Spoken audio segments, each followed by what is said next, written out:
शरणं गच्छामि। द्वितीयम्पि बुद्धं शरणं गच्छामि। तुतीयम्पि बुद्धं शरणं गच्छामि। द्वितीयम्पि धम्मं शरणं गच्छामि।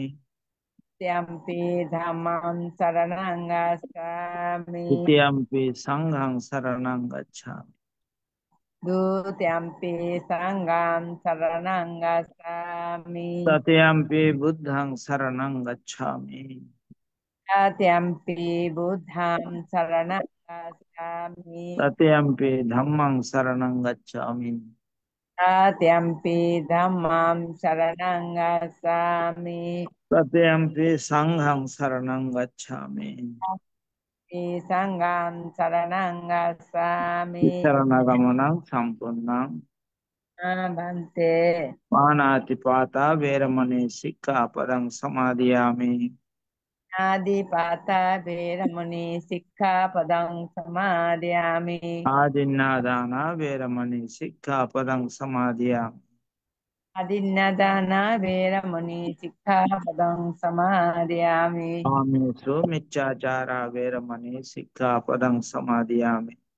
कामेषु मिच्छाचारा वेरमणि सिक्खापदं समादयामि। मुसावादा वेरमणि सिक्खापदं समादयामि। मुसावादा वेरमणि सिक्खापदं समादयामि। सुरामेरय मज्जपमदत्ताना वेरमणि सिक्खापदं समादयामि। सुरामेरय मज्जापमदट्टाना वेरमणि सिक्खापदं समादयामि। साधु साधु इमं तिसरणेन सद्दिं पंचशीलं धम्मं साधुकं सुरक्षितं कृत्वा उपमादेन शीलं संपदेथ। शीलेन सुखतिं गन्ति शीलेन भोगसम्पदा शीलेन निभृतिं गन्ति तस्मात् शीलं विशोधये। साधु साधु साधु। साधु पंचे বন্দনা। এখন ভাবনা 10 মিনিট ভাবনা পরিচালনা করবেন পূজনীয় আশীর্বাদক ভান্তে। ভান্তেকে বন্দনা জ্ঞাপন করছি। সব ধর্ম প্রাণ উপাসক উপাসিকা বৃন্দ, আপনারা শিলে প্রতিষ্ঠিত হয়েছেন। চলুন এখন আমরা 10 মিনিট আনাপানসতি ভাবনার অভ্যাস করি। আমাদের উদ্দেশ্য আমাদের চিত্তের একাগ্রতা সাধন এবং চিত্তের পবিত্রতা সাধন। চিত্তের একাগ্রতা এবং পবিত্রতা ছাড়া নির্বাণের পথে অগ্রসর হওয়া যায় না। কি করে ভাবনা করতে হবে সেটা আমাদের জানা প্রয়োজন। প্রথমে চোখ বন্ধ করতে হবে, মুখ বন্ধ করতে হবে,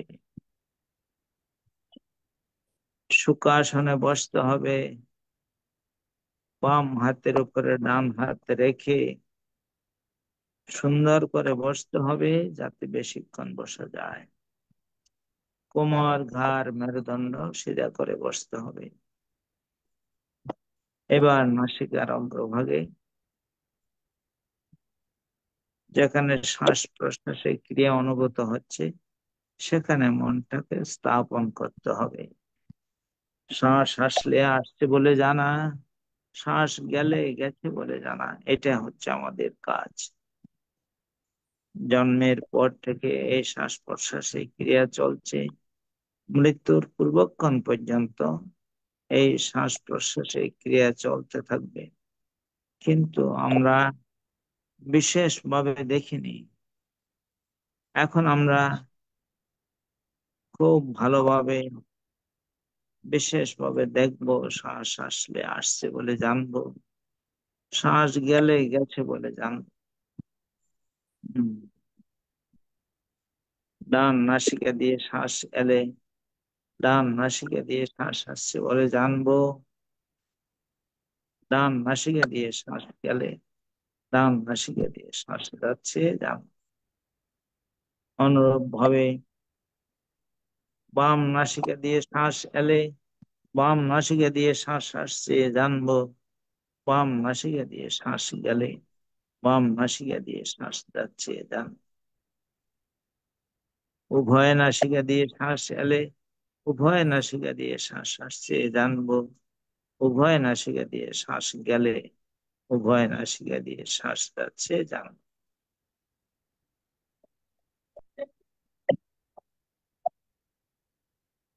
নিজের অজান্তে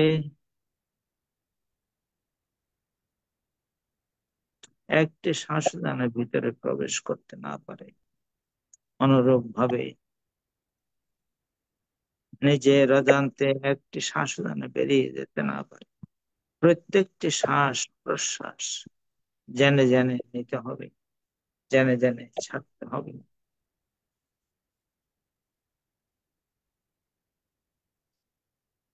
মনের স্বভাব বড়ই চঞ্চল, বড়ই চপল। ওকে শান্ত রাখা কঠিন কাজ, তারপরও আমাদের চেষ্টা চালিয়ে যেতে হবে। কখনো কখনো আম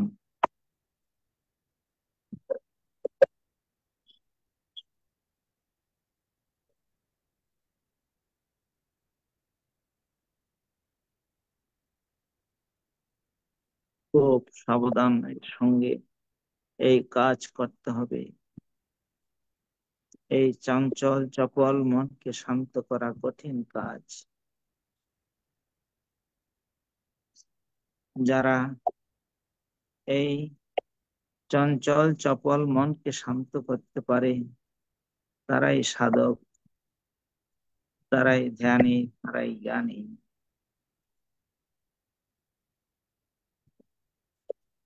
খুব সাবধানতার সঙ্গে, খুব সজাগতার সঙ্গে এই কাজ করতে হবে। যারা যথাযথভাবে এই শ্বাস প্রশ্বাসের ক্রিয়াকে জানতে পারে সফলতা তাদের আসবেই, সফলতা আসবে, সফলতা আসবে।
भवतु सर्वमङ्गलं रक्षन्तु सर्वदेवता सर्वबुद्धानुभावेन सदा सत्ये भवन्तु ते। भवतु सर्वमङ्गलं रक्षन्तु सर्वदेवता सर्वधर्मानुभावेन सदा सत्ये भवन्तु ते। भवतु सर्वमङ्गलं रक्षन्तु सर्वदेवता सर्वसङ्घानुभावेन सदा सत्ये भवन्तु ते ते। সাধু সাধু সাধু। ভারতের ষষ্ঠ সঙ্গরাজ পূজনীয় আশীর্বাদক ভান্তে এতক্ষণ পর্যন্ত মঙ্গলাচরণ, পঞ্চশীল প্রদান এবং 10 মিনিট ভাবনা প্রদান করেছেন। পূজনীয় ভান্তের নিরোগ দীর্ঘায়ু এবং সুস্বাস্থ্যতা কামনা করছি AITSS পরিবারের পক্ষ থেকে। বন্দনা বন্দনা। सार सार भक्ते बंदना। सार ITSS सार सार सार ITSS জুম আইডিতে এখন ধর্ম দেশনা দান। আমাদের নির্ধারিত ভান্তে অসুস্থতার কারণে আজকে ধর্ম দেশনা দান করবেন ITSS পেজের প্রধান উপদেষ্টা শ্রদ্ধেয় ভদন্ত ইন্দ্রবংশ স্থবির ভান্তে, কুয়াকাটা শ্রীমঙ্গল বৌদ্ধ বিহার বরিশাল পূজনীয় ভান্তেকে ধর্ম দেশনা দান করার জন্য বন্দনাপূর্বক আহ্বান করছি। সাধু সাধু সাধু। আমার কথা শুনতে পাচ্ছেন? হ্যাঁ ভান্তে, স্পষ্ট। আচ্ছা, আমাদের প্রতিদিনের ধারাবাহিকতায় আজকে যে প্রধান ধর্ম আলোচক অনুপস্থিত থাকার কারণে বা অসুস্থ থাকার কারণে আজকে আলোচনা করার সুযোগ পেয়েছি। যতটুকু সম্ভব আলোচনা করব। তো যেহেতু আমাদের এখন প্রবরণা পূর্ণিমা উৎসব চলতেছে, আজকে আমাদের এখানে আজকে শেষ 3 দিন আমরা উৎসব করে থাকি, বিশেষ করে যারা বুদ্ধ সম্প্রদায় রয়েছে। তো এই প্রবরণা সম্পর্ক নিয়ে বা প্রবরণা তাৎপর্য নিয়ে আজকে যতটুকু সম্ভব আলোচনা করব। হয়তো আপনারা সকলে এই বিষয় জানেন, জানার পরও একটা বিষয় সম্পর্কে আরো কোনো কিছু যদি জানা যায়, সেটা জানার পরেও আরো কঠিন ভাবে জানা যায়। যেমন আমরা যখন ধান শুকাই, সেটাকে বারবার যখন নাড়াচাড়া করে দেয়া হয়, অতি তাড়াতাড়ি শুকিয়ে যাওয়ার মতো। তো সাধারণ প্রাণ উপাসক উপাসিকা, সর্বপ্রথম মহাকারণিক তথাগত সম্মুখ বুদ্ধকে নতশিরে বন্দনা জানাই। নতশিরে বন্দনা জানাই বুদ্ধের নির্বাণকামী ধর্মকে। এবং আমাদের সাথে সংযুক্ত রয়েছে মাদ্রাসা সংগ্রাস দীপাল মাহাতের মহোদয় এবং ফেসবুক লাইভ ITS পেজ, ইউটিউবে সংযুক্ত সকল শ্রদ্ধ ভিক্ষুকে নতশিরে বন্দনা জানিয়ে আজকের মতো আলোচনা শুরু করতেছি। তো সাধারণ প্রাণ উপাসক উপাসিকা, 2 দিন ধরে বা 3 দিন ধরে আমরা যে উৎসবগুলো করতেছি, আমাদের প্রাণের উৎসব বলতে পারেন, বুদ্ধ সম্প্রদায়ের বৃহত্তর বলতে পারেন, দ্বিতীয় বৃহত্তর উৎসবও বলতে পারেন, যেটা আমরা খুব আনন্দের সাথে এই উৎসবগুলো উদযাপন করে থাকি, যেটা প্রভারণা পূর্ণিমা নামে বর্তমানে পরিচিত। একসময় প্রভারণা পূর্ণিমাটা কি জিনিস, এটাই অনেকে জানতো না, বুঝতো না। এখনো কিন্তু অনেকে জানে, বুঝে, বা আশ্বিনী পূর্ণিমা নামে ও পরিচিত ছিল। তো প্রভারণা পূর্ণিমা একসময় অনেকেই কিন্তু জানতো না। এটা এখনো অনেকে, আমি কালকেও দেখলাম যে খুবই একজন গণ্যমান্য আহ যিনি বিহারের সেক্রেটারি, একটা বিহারের নাম বললাম না, তো তিনি বলতেছে বুদ্ধ পূর্ণিমা উৎসবে আমরা বানুষি উঠিয়ে অনেক মজা করতেছি, আমাদের বিহার অনেক সাজগোজ করতেছি। তো বুদ্ধ পূর্ণিমা কোনটা, প্রভারণা পূর্ণিমা কোনটা, এখন আমরা কিন্তু অনেকেই এগুলা খেয়াল করে মিডিয়াতে যখন কথা বলি বা এগুলা বলতে পারি না। তো আমাদের খেয়াল রাখতে হবে, কারণ এখন মিডিয়ার যুগ।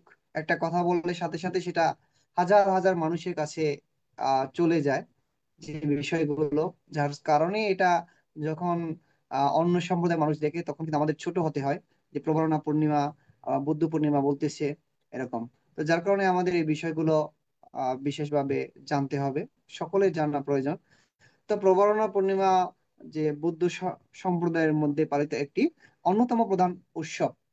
যা আশ্বিনী পূর্ণিমা নামেও আমরা পরিচিতি বা জানি। বৌদ্ধ ধর্মাবলম্বীদের নিকট এটি বা আমাদের নিকট এটি দ্বিতীয় বৃহত্তর ধর্মীয় উৎসব। আশ্বিন মাসে পূর্ণিমা তিথিতে এই উৎসব পালিত হয়। বিশেষ করে এটাই আমরা জানতাম। তো এখন সবাই আমরা কিন্তু প্রবারণা পূর্ণিমা নামে এটাকে চিনি। তো সাধারণ প্রাণ উপাসক উপাসিকা শুধু প্রবারণা পূর্ণিমায় আমরা পানস উত্তোলন করি, আনন্দ করে থাকি, কিন্তু বিভিন্ন ধরনের গান বাজিয়ে, বিহারের মধ্যে বক্স বাজিয়ে, নাচ গান করে আমরা পানস উঠিয়ে কিন্তু এই অনুষ্ঠান আমরা সমাপ্ত করে থাকি। কিন্তু এই অনুষ্ঠান থেকে বা এই পূর্ণিমা থেকে আমাদের শিক্ষণীয় অনেক কিছু রয়েছে, যেটা আমরা গ্রহণ করি না, বোঝার জন্য চেষ্টাও করি না, এবং সেটাকে আমরা কি আহ্বানও করি না। এই প্রবারণা শব্দটি হচ্ছে পালি শব্দ বা আবিধানিক অর্থে এটাকে যদি আমরা বাংলায় বলতে চাই, তাহলে বলতে পারি নিমন্ত্রণ করা বা আহ্বান করা বা মিনতি করা বা অনুরোধ করা, নিষেধ করা, ত্যাগ করা বা শেষ শেষ বা সমাপ্তি, এই বিষয়গুলো উঠে আসছে প্রবারণা শব্দের অর্থ। অর্থাৎ যেমন ভিক্ষুদের বসবাস পরিসমাপ্তি, যে সময়টা, এটা কিন্তু প্রবারণা উৎসবের সময়। বসবাস ত্যাগ, অর্থাৎ বসবাসকে ত্যাগ করা, বসবাস শেষ হয়ে যাওয়া, সমাপ্তি, এটাকে সমাপ্তি বলা হয়। বসবাস ত্যাগের যে কার্য অথবা শিষ্টাচার বা বিধি, তৃপ্তি বা এই যে আহ সন্তুষ্টিহীনতার বিষয়, যে ক্ষতিপূরণ বা প্রাপ্তি, ঋণ ইত্যাদি পরিশোধ সমাপ্তি বোঝায়। এখন আমরা এইগুলো থেকে অনেক কিছু আমাদের শিক্ষণীয় বিষয় আছে, যেমন নিমন্ত্রণ করা। কি নিমন্ত্রণ করব আমরা?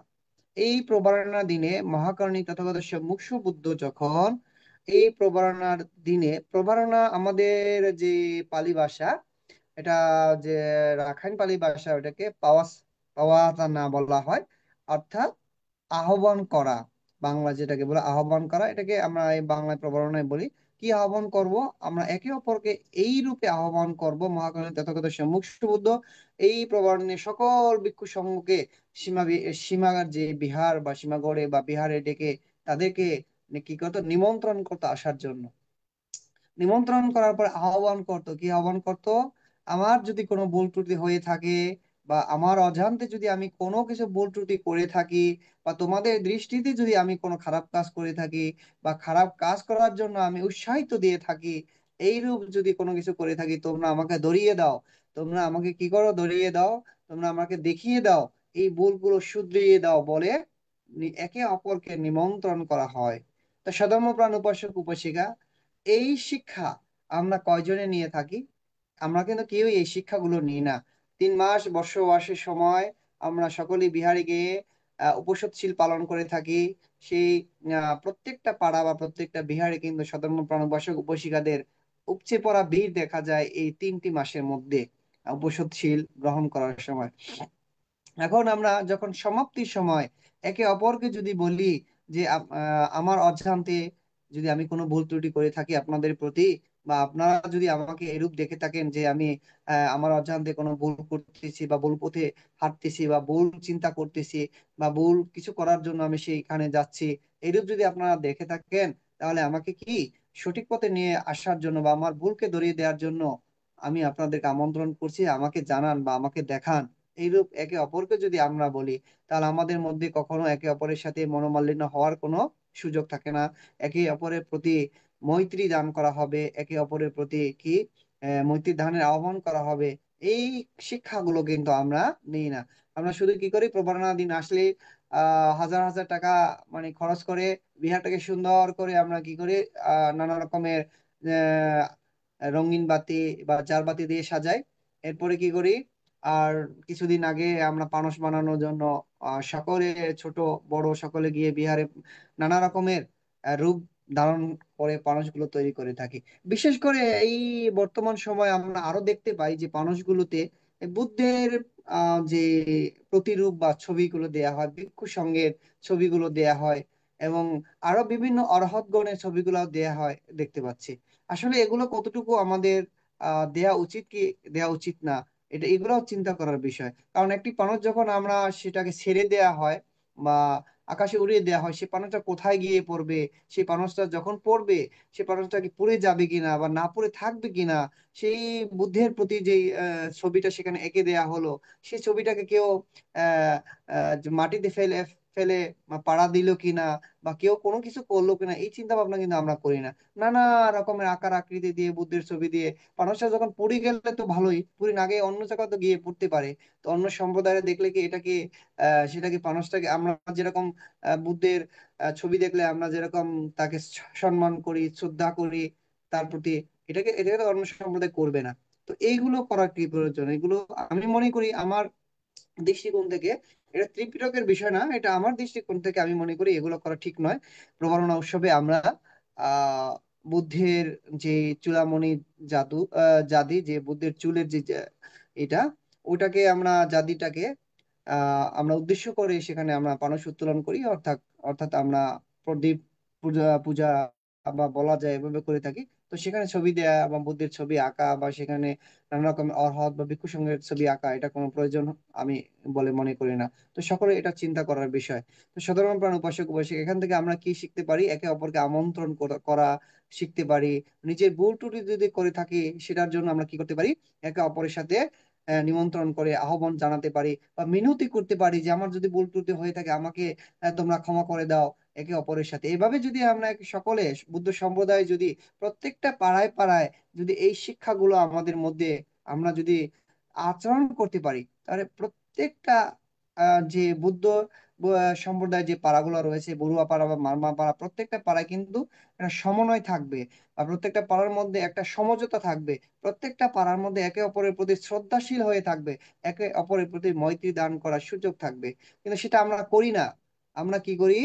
এই প্রভারণা উৎসব উদযাপন করা হবে, সেখানে কে সভাপতি হবে, কে মাইক্রোফোন ধরে কথা বলবে, কে পঞ্চশীল প্রার্থনা করবে, কে কাকে 2 মিনিট 3 মিনিট করে কথা বলার সুযোগ দেয়া হবে, এসব নিয়ে কিন্তু আমরা থাকি। কিন্তু বুদ্ধের আসল ধর্ম দর্শনটা আমরা কেউই গ্রহণ করি না। এই এরপরে আমরা পানস উঠিয়ে হইচই নানা রকমের গান বাজনা করে আমরা দিনটাকে শেষ করে ফেলি। তো গান বাজনা যেটা আমরা করলাম, সেই গান বাজনার মধ্যে কি কোনো পুণ্যকর্ম আছে? আমরা যে পানস আকাশে উত্তোলন করলাম, সেই পানসের উত্তোলন আকাশে যখন উড়ে গেল, যখন আগুনের তাপ কমে গেল তখন তো মাটিতে পড়ে গেল। সেখান থেকে আমরা কি পাচ্ছি? সেখান থেকে যদি এই শিক্ষাগুলো আমরা না নিতে পারি, নিমন্ত্রণ করা, আহ্বান করা, মিনতি করা বা অনুরোধ করা, বা অকুশল কর্ম না করার জন্য একে অপরকে কি নিষেধ করা, এইগুলো যদি আমরা এই শিক্ষা অর্জন করতে না পারি, তাহলে এই প্রভারণা উৎসবের যে মূল যেটা উৎপত্তি বা মূল দর্শন, সেটা তো আমাদের মধ্যে নেই। আমরা শুধু আনন্দের মধ্যে আছি। নিষেধ করে করে দেয়া যায় যদি যখন একে অপরকে আমরা আহ্বান করি যে আমাদের মধ্যে যদি করুণ বোধ থাকে, তাহলে আপনারা আমাকে ধরিয়ে দিন, বুঝিয়ে দিন বা দেখিয়ে দিন। একে অপরকে যদি আমরা আহ্বান করি, আহ্বান করে মিনতি করি, তাকে অনুরোধ করি, তখন ভুল ত্রুটি থাকলে তিনি তাকে বলবে। বলার পরে ওই ভুল ত্রুটি তাকে কি করবে? যার ভুল ত্রুটি আছে তাকে নিষেধ করবে যে এটা তুমি করো না, এটা করলে এটা পাপ কর্ম বা অকুশল কর্ম। এটা হচ্ছে নিষেধ করা। এখন ত্যাগ করার জিনিসটা হচ্ছে কি, আমাদের মধ্যে যে নানা রকমের লোভ দেশ মোহগুলো বিরাজমান থাকে, এগুলো ত্যাগ হয়ে যাবে। অর্থাৎ একে অপরের সাথে যখন সমন্বয় করে একে অপরের কাছে মিনতি করা বা আহ্বান করা বা অনুরোধ করা বা এই পাপকর্ম থেকে বিরত থাকার জন্য নিষেধ করা গুলো যখন হয়ে যায়, তখন মনের মধ্যে কিন্তু একটা প্রশান্তি চলে আসে। একে অপরের প্রতি প্রতি মৈত্রীটা চলে আসে। তো একে অপরের সাথে ভালো সম্পর্ক হয়ে যায়। তখন কিন্তু আমাদের মধ্যে একে অপরের প্রতি যে রাগ দেশ গুলো থাকে, এগুলো কিন্তু ত্যাগ হয়ে যায়। এই তো সাধারণ প্রাণ উপাসক উপাসিক, এটাই হচ্ছে প্রভারণা পূর্ণিমার মূল থিমস বা মূল যে দর্শন। এই দর্শনগুলা কিন্তু আমরা নিই না, বা আমরা আমাদের ছেলে মেয়েদেরকে এগুলা বোঝানোর জন্য চেষ্টা করি না। আমরা এটুকুই জানি, বুদ্ধ যখন 29 বছর বয়সে গৃহত্যাগ করেছিল, যে তখন মাথার চুলগুলো অনেক বড় বড় ছিল, সেই চুলগুলোকে কেটে তিনি অধিষ্ঠান করেছিল আমি যদি সত্যিকার অর্থে বুদ্ধ হই বা আমার যদি বুদ্ধ হওয়ার মতো যদি সে পূর্ণ থাকে, তাহলে এই চুলগুলো আমি আকাশে নিক্ষেপ করলে চুলগুলো মাটি যেন স্পর্শ না করে। এই অধিষ্ঠান করে বুদ্ধ আকাশে চুল নিক্ষেপ করলো। সেই চুল আকাশে কি করলো, স্বর্গরাশি নিয়ে সেখানে স্বর্ণপাত্রে রেখে একটি জাতি নির্মাণ করলো। সেই জাতির নাম কি? চুলামণি জাতি। এই জাতিকে উদ্দেশ্য করে আমরা প্রবারণা উৎসবের দিন পানস আহ উত্তোলন করে আমরা সেখানে পূজা করি। অর্থাৎ আমরা তো সেই স্বর্গে যেতে পারবো না। তো সেক্ষেত্রে যেতে পারে তাকে সে উদ্দেশ্য করে আমরা এই পরশ প্রজ্বলন করে থাকি বা পরশ উড়িয়ে থাকি। এইটুকুই আমরা জানি বা অনেকে জানি বা অনেকেই জানে না। যদি একটা বিহারে যদি 100 জন উপাসক, সাধারণ প্রাণ উপাসক উপাসিকা উপস্থিত হয়, সেখানে যদি কোনো মিডিয়া এসে জিজ্ঞাসা করে আপনার কেন পরশ উত্তোলন করেন, তখন কিন্তু 80% উপাসক উপাসিকা এই কথাগুলো বলতে পারে না। কারণ কালকে আমি একটা মিডিয়াতে দেখলাম, আজকেও দেখতেছি, অনেকে বলতেছে আমরা এই উৎসব আসলে অনেক আনন্দ হয়, আমরা সকলে একত্রিত হয়ে এখানে পানস উঠাই, অনেক আনন্দ পাই, আমরা একে অপরের সাথে একটু দেখা করার সাক্ষাৎ পাই, একটু ঘোরাঘাড়ি হয়, এই কথাগুলো। তো তো এটা তো বুদ্ধ ধর্ম দর্শনের সাথে মানে যায় না। আমাদের অন্তত এটা বলতে হবে যে প্রবর্তনা উৎসবটা কিভাবে হয়েছিল, কেন হয়েছে, প্রবর্তনা উৎসবটার মানে কি, প্রবর্তনা উৎসবের যে পালি শব্দ অর্থ, এটা বাংলা অভিধান যদি আমরা করি, এর অর্থ হচ্ছে নিমন্ত্রণ করা, আহ্বান করা বা বিনতি করা, অনুরোধ করা বা বা নিষেধ করা বা ত্যাগ করা, বা ভিক্ষু সংঘের যে বসবাসের সমাপ্তির দিন। এই বিষয়গুলোতে একটু একটু করে যদি আমরা সুন্দর করে গুছিয়ে মিডিয়াকে বলতে পারি, তখন অন্য সম্প্রদায় এই বিষয়গুলো জানবে, তখন অন্য সম্প্রদায় বুঝতে পারবে আমার ধর্ম দর্শন সম্পর্কে। কিন্তু আমরা নিজেরাই জানি না, আমরা নিজেরাই জানি না যে আমরা পানস উঠাতে আসছি, পানস দেখতে আসছি, পানস দেখে ওই যে কিছুদিন আগে গেল যে হিন্দু সম্প্রদায়ের অনুষ্ঠান, যে ঠাকুর দেখতে যাই, ওই রকম আমাদের অনুষ্ঠানগুলো এরকম হয়ে গেছে এখন। যে প্রবারণা উৎসবগুলো, যে পানস দেখতে যাই, পানস দেখতে এসে আমরা একে অপরের সাথে দেখা হয়, ঘোরাফেরা করলাম, আনন্দ করলাম, চলে গেলাম। কিন্তু আমরা কি শিক্ষা নিলাম, কি বুদ্ধের দর্শনটা আমরা পেলাম, এই বিষয়গুলো কিন্তু আমরা কখনো চিন্তা করি না, কখনো ভাবিও না। তো সধর্মপ্রাণ উপাসক উপাসিকা অবশ্যই জানবেন আপনারা যে প্রবারণা শব্দটির অর্থ হচ্ছে পালি, যেটা বাংলায় আমরা নিমন্ত্রণ, আহ্বান, মিনতি, অনুরোধ, নিষেধ, ত্যাগ বা সমাপনী দিন আমরা বলতে পারি। যে আহ্বান করা, একে অপরকে আহ্বান করা, নিমন্ত্রণ করে নিয়ে এসে একে অপরকে আহ্বান করা, আমার মধ্যে যে ভুল ত্রুটি থাকে সেগুলো তোমরা আমাকে ধরিয়ে দাও, আমাকে দেখিয়ে দাও, আমাকে শুধরিয়ে দাও, এই এটা অনুরোধ করা, তাকে আহ্বান করিয়ে তাকে অনুরোধ করা। আবার যদি ভুল ত্রুটি থাকে সেটাকে তিনি না করার জন্য নিষেধ করা, ত্যাগ করা। কি ত্যাগ করবো? আমাদের মধ্যে যে লোভ দেশ মোহগুলো রয়েছে, এগুলোকে আমরা এই দিন ত্যাগ করে একে অপরের সাথে সমন্বয় করে চলার চেষ্টা করব। শুধু এই একদিনের জন্য নয়, আমরা যতদিন বেঁচে আছি ততদিন এই শিক্ষাগুলো আমাদের থাকা একান্ত প্রয়োজন। কারণ একটা পরিবারের মধ্যে যে ছেলে মেয়েকে নিয়ে যখন আমরা ছেলে মেয়েদের সকলকে নিয়ে যখন আমরা বসবাস করি, তখন কিন্তু সেই পরিবারের মধ্যে নানা রকমের সমস্যাগুলো দেখা দেয়। এই শিক্ষাগুলো যখন আমাদের পরিবারের মধ্যে থাকবে, একে অপরকে আহ্বান করা বা মিনতি করা, অনুরোধ করা, যে এই বিষয়গুলো নিষেধ করা, এই বিষয়গুলো যখন আমাদের মধ্যে শিক্ষাগুলো থাকবে, তখন কিন্তু ওই পরিবারের মধ্যে কি হবে না, ঝগড়া বিপদ থাকবে না, বা একে অপরের প্রতি মনোমালিন্য হওয়ার কোনো সুযোগ থাকবে না। কারণ তারাও জানবে যে আমার যদি কোনো ভুল ত্রুটি হয়ে থাকে, আমি তাদের কাছ থেকে ক্ষমা চেয়ে নেব, বা তাদেরকে আহ্বান করব, বা তাকে আমি নিষেধ করব। তো এই শিক্ষাগুলো আমাদের ভিতরে নেই বিধায় আমরা কি করতে পারি না, একে অপরের সাথে সমন্বয় করে চলতে পারি না। এক পাড়ার মধ্যে আমরা বসবাস করি, কিন্তু এক বিহারে যাই না। অন্য এক বিহারে একজন এক পরিবার যায়, আরেক বিহারে এক পরিবার যায়। আবার দেখা যায় যে একজনকে সভাপতি হিসাবে ঘোষণা করা, আর অন্য একজন কি সে সভাপতি পায় না বিধায় আর ওই বিহারে যাচ্ছে না, ওই বিহারে গিয়ে অনুষ্ঠানে অংশগ্রহণ করছে না। বা একজনকে পঞ্চশীল প্রার্থনা করতে দেওয়ার কারণে অন্য একজনকে দেয় নাই, যে আমাকে কেন দিল না, আমি কি পারি না। এই বিষয়গুলো নিয়ে কিন্তু আমাদের মধ্যে সবচেয়ে বেশি বিরাজমান সমস্যা, সবচেয়ে খুবই খুবই খুবই খুবই এখন সমস্যাগুলোর মধ্যে আছে। আমরা ধর্ম দর্শনের মধ্যে নয়, আমরা আছি শুধু সামাজিক দর্শনের মধ্যে। সমাজের মধ্যে কিভাবে আমরা দেখাতে পারবো নিজেকে, আমি অনেক কিছু পারি, অনেক কিছু জানি, অনেক কিছু শিখেছি, অনেক কিছু সম্পর্কে আমাদের মধ্যে জ্ঞান আছে, এইটা দেখানোর জন্যই আমরা পাগল হয়ে থাকি। নিজেকে দর্শন করার জন্য আমরা কখনো কি করি না, চেষ্টা করি না। বুদ্ধ ধর্ম দর্শন মানেই তো নিজেকে দর্শন করা। এখন এই দর্শন, নিজেকে যদি দর্শন করতে না পারেন, এখন শুধু সমাজকে দর্শন করলে হবে, আহ, যে একটা অনুষ্ঠানকে দর্শন করলে হবে, সমাজকে দর্শন করলে হবে না। এবং আপনার কি হবে না, একটা এই উৎসবে গিয়ে আনন্দ উৎসব করে ফিরে আসলেও হবে না। সেখান থেকে আপনাদের শিক্ষণীয় বিষয়গুলো শিখতে হবে, আচরণ করার বিষয়গুলো আচরণ করতে হবে। এভাবে আমাদের জীবনকে বৌদ্ধ ধর্ম দর্শন যে আমাদের গঠন করতে হবে। তো সাধারণ প্রাণ উপাসক উপাসিকা, এই বিষয়গুলো আমাদের অবশ্যই জানতে হবে। বসবাস, যেটা আমরা সমাপ্তি যেটা যেটা বলা হয়, অর্থাৎ বসবাস সমাপ্তির ভিক্ষুগণ তাদের কি করা হয়, দোষ ত্রুটি অপর ভিক্ষুগণের নিকট প্রকাশ করে তারা কি করে, প্রশস্তি বা বিধানের বা আহ্বান জানায়। এই ভিক্ষু সংগ্রহ, এটা কিন্তু বুদ্ধের ধর্ম দর্শন অনুযায়ী তারা এই কাজগুলো করে থাকে। আমরা কিন্তু এগুলো করি যখন প্রবারণা দিনে আমরা বিভিন্ন সকল ভিক্ষু সংঘ একত্রিত হয়ে সন্ধ্যাবেলায় আমরা সীমাগুড়ে ঢুকে একে অপরকে আমরা নিজেদের দোষ ত্রুটি স্বীকার করে বা ভান্তেদের কাছে অনুরোধ করি যে ভান্তে আপনার সাথে বা আপনার সাথে যে কোনো খারাপ আচরণ করে থাকি বা আপনার দৃষ্টিতে যদি কোনো আমরা খারাপ কোনো কিছু করে থাকি আমি আমাকে ক্ষমা করবেন। আবার ওই ভ্রান্ত বলে যে আমি যদি এইভাবে করে থাকি আমাকে ক্ষমা করবেন। এই যে আহ্বান করা, উম দোষ ত্রুটিগুলো তুলে ধরা, এটা কয়জনের আছে? আমরা দেখেছি সাধারণ প্রাণ উপাসক উপাসিকার যেটা ঘটনা ঘটে গেছে, এটা তিনি এই কাজটা করে ফেলছেন তারপর কিন্তু স্বীকার যায় না, এটা বুদ্ধ ধর্ম দর্শন অনুযায়ী না। তাহলে মিথ্যা দৃষ্টির মধ্যে আমরা এখনো আছি, মিথ্যা দৃষ্টি থেকে আমাদের বেরিয়ে আসতে হবে।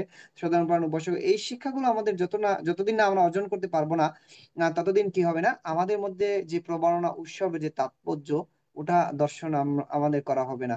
তো আমরা সমাজের জন্য সমাজের সামাজিকতাকে দর্শন করে শুধু আমরা কি সমাপ্ত থাকবো না, ধর্মকে দর্শন করব। ধর্ম দর্শন করতে হলে নিজেকে দর্শন করতে হবে, এবং নিজেকে দর্শন করতে হলে কি করতে হবে, বুদ্ধ ধর্ম দর্শন কি জানতে হবে এবং শিখতে হবে, আচরণে পরিণত করতে হবে। এটা ব্যতীত কোনো আমাদের এই সুযোগগুলো নেই। তো মহাকারণী তথাগত সম্যক বুদ্ধ কিন্তু এই কারণেই এই বসবাসের যে নিয়ম কানুন বা বসবাস করার জন্য ভিক্ষু সংঘকে বলা হয়েছিল।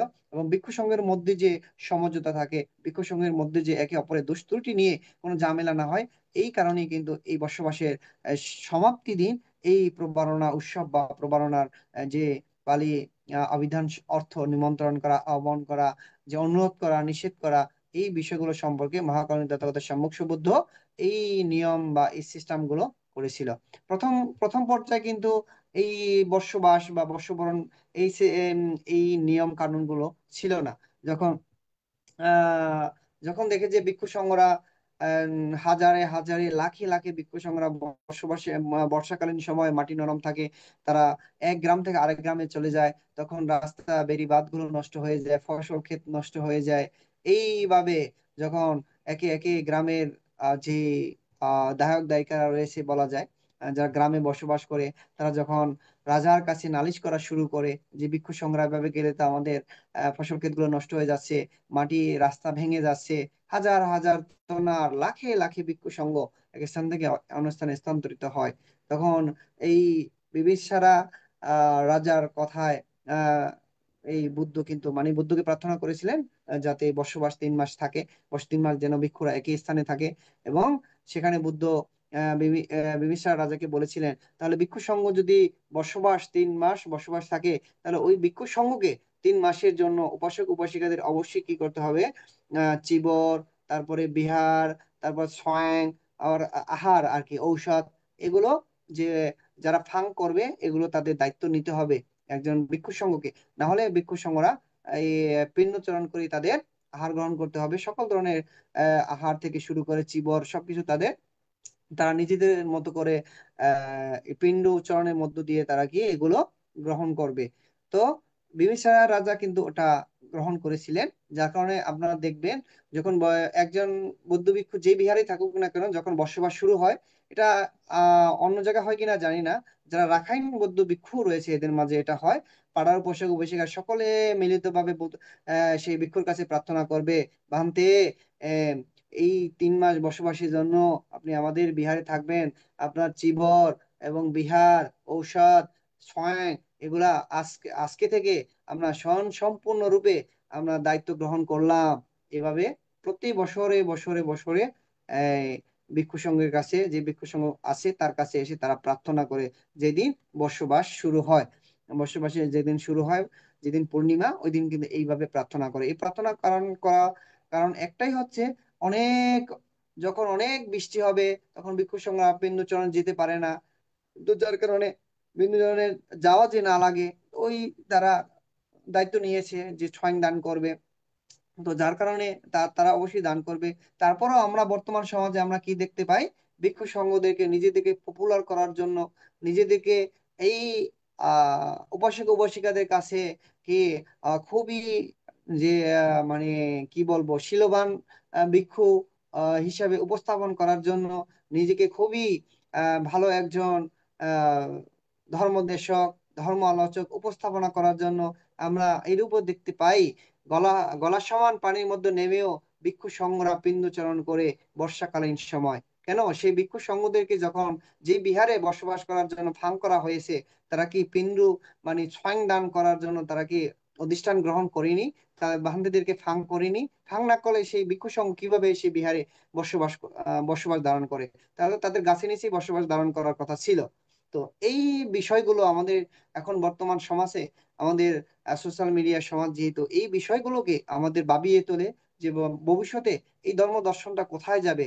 একটা পলিসি বা একটা ব্যবসা প্রতিষ্ঠানের মতো হয়ে যাবে এই আমাদের আহ বর্তমান এইভাবে যদি চলতে থাকে। তো সাধারণ প্রাণ উপাসক উপাসিকা এগুলো থেকে শুধু ভিক্ষু সংঘ নয়, সাধারণ প্রাণ উপাসক উপাসিকাদের অবশ্যই সজাগ থাকতে হবে, যাতে ভিক্ষু সংঘরাও ঠিক মতো তাদের শীল পালন করতে পারে। তারা আহ নেপথ্যে যেন না যেতে পারে, ঠিক পথ যেন অবলম্বন করতে পারে। এই কারণে ভিক্ষু সংঘদের শুধু দোষ দিলে হবে না, বা উপাসক উপাসিকাদের দোষ দিলে হবে না। উভয় পক্ষের মধ্যে কি থাকতে হবে? সজাগ সচেতন থাকতে হবে। শুধু ভিক্ষু সংঘ দিয়েও এই এই বুদ্ধের শাসনকাল বা বুদ্ধের যে ধর্ম দর্শন, এটা পরিপূর্ণতা পাবে না। আবার উপাসক উপাসিকার সঙ্গ দিয়েও এই ধর্ম দর্শনটাকে টিকিয়ে রাখা যাবে না, বা এই শাসনকে টিকিয়ে রাখা যাবে না, বা সঠিক ধর্ম দর্শনটা পাওয়া যাবে না। উভয়েরই প্রয়োজন। তো উভয় পক্ষ থেকে এই শিক্ষণীয় বিষয়গুলো শিখতে হবে, জানার বিষয়গুলো জানতে হবে, আচরণ করার বিষয়গুলো অবশ্যই আচরণ করতে হবে। উভয় বিষয়ের মধ্যে এই বিষয়গুলো কি থাকতে হবে? সজাগ সচেতন ভাবে আমাদের এই কর্মগুলো করা একান্তই প্রয়োজন।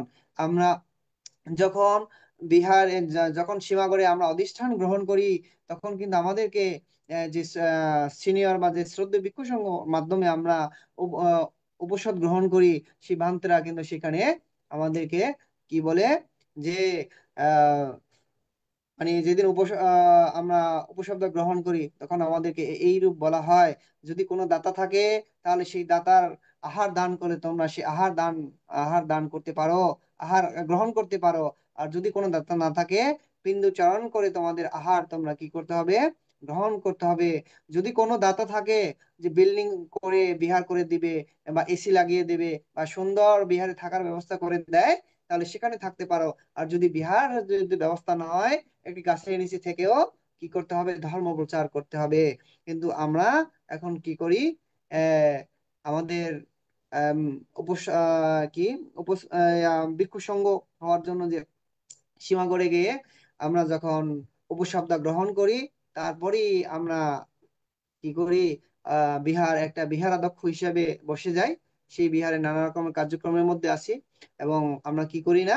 ধর্ম দর্শনটাকে ঠিক মতো চর্চা করি না, ধর্ম দর্শন সম্পর্কে ঠিক মতো আমরা বোঝার চেষ্টা করি না। একটা বিহার পেলেই হলো, সেই বিহারে উপাসক উপাসিকাদের সাথে সমন্বয় ভাবে আমরা চলতে পারলে হলো। কোন উপাসককে পঞ্চশীল গ্রহণ প্রার্থনা করতে দিলে তার আমার জন্য ভালো হবে, সেই চিন্তায় আমি আছি। আবার কোন অনুষ্ঠানের সময় কোন উপাসককে যে মানে অনুষ্ঠানের সভাপতি বানালে, তাকে একটা ফুলের মালা ধরিয়ে দিলে তার থেকে 50,000 টাকা পাবো, অনুষ্ঠানে ব্যয় করতে পারবো। বা কাকে নিমন্ত্রণ করলে তাকে একটি ফুলের তোড়া দিলে, অথবা যে আমাদের সম্মানিত যে ইয়েগুলো দেওয়া থাকে, মেডেল গুলো দিয়ে থাকে, বা নানা রকমের ফুলের সাজ্জাগুলো দিয়ে থাকে, ওগুলা দিলে তাদের কাছ থেকে 20,000 30,000 পাবো। ওই চিন্তা ভাবনার মধ্যে আমাদের এখন বর্তমান সমাজে এইগুলা বিরাজমান। তো যার কারণে আমাদের সঠিক ধর্ম দর্শন গুলো আমরা দূরে চলে যাচ্ছি। তো সাধারণ প্রাণ উপাসক উপাসিকা, আপনাদেরও এগুলো সজাগ থাকা দরকার, যে 20,000 50,000 দিয়ে একটি সভায় বা একটি অনুষ্ঠানে আপনি সভাপতি হয়ে গিয়ে সেখানে আপনি একটা ফুলের তোড়া দিয়ে আপনি কি করবেন? সেই ফুলের তোড়া তো 2 দিন পরে শুকিয়ে যাবে, বা 2 দিন পরে ছিঁড়ে যাবে। সেই ফুলের তোড়া কি আপনার সাথে পরকাল জীবনে আপনাকে সঙ্গী হতে পারবে? আপনাকে পুণ্যকর্ম অর্জনের জন্য কি সে আপনাকে সঙ্গ দিতে পারবে? পারবে না তো। আপনি সেই অনুষ্ঠানে গেলেন, পঞ্চশীল গ্রহণ করলেন, এবং সেই শীলের যে পূর্ণ কর্ম, সেটা আপনার সাথে থাকবে, যাবে ছায়ার মতো। আহ, এবং যে আপনি ধর্ম দর্শন করলেন, সেখান থেকে যে ধর্ম দর্শন করে আপনি যে শিক্ষাটা অর্জন করতে পারলেন, সেই শিক্ষাই আপনার কাজে লাগবে বা কাজে আসবে। যতই আপনাকে স্বর্ণের অলংকার দিয়ে মালা বানিয়ে দিক না কেন, সেটা কোনো কাজে আসবে না। তো এই শিক্ষাগুলো আমাদের জানা দরকার, এগুলো আমাদের বোঝা দরকার। শুধু আমরা আহ মানুষের মাঝে দেখানোর জন্য কি করি না, আমরা এই শিক্ষাগুলো অর্জন করি না। নিজেকে দর্শন করার জন্য আমরা এই বৌদ্ধ ধর্ম দর্শনটাকে আমরা গ্রহণ করেছি বা জানি বা আমরা শিখতেছি বা আচরণ করি, এইরূপ আমাদের চিন্তা করতে হবে। তো সাধারণ প্রাণ উপাসক উপাসিকা, এই বিষয়গুলো আমাদের সকলের সজাগ দৃষ্টিতে আমাদের দেখতে হবে, জানতে হবে। তো আমাদের উপাসক উপাসিকা দ্বারা এমন হয়ে গেছে যে ভান্তে তাকে খুব ভালো পায়, যে ভান্তে কথা বিহারে গেলে ভান্তেরা চা বানিয়ে খাওয়ায়, যে বিহারে গেলে ভান্তেরা ওই নানা রকমের বিস্কিট মিস্কিট দেয়, আর যে বিহারে গেলে ভান্তেরা তাদেরকে খুব আদর যত্ন করে, সেই ভান্তেরাই ভালো। বান্ধবদের কাজ তো এটা নয়।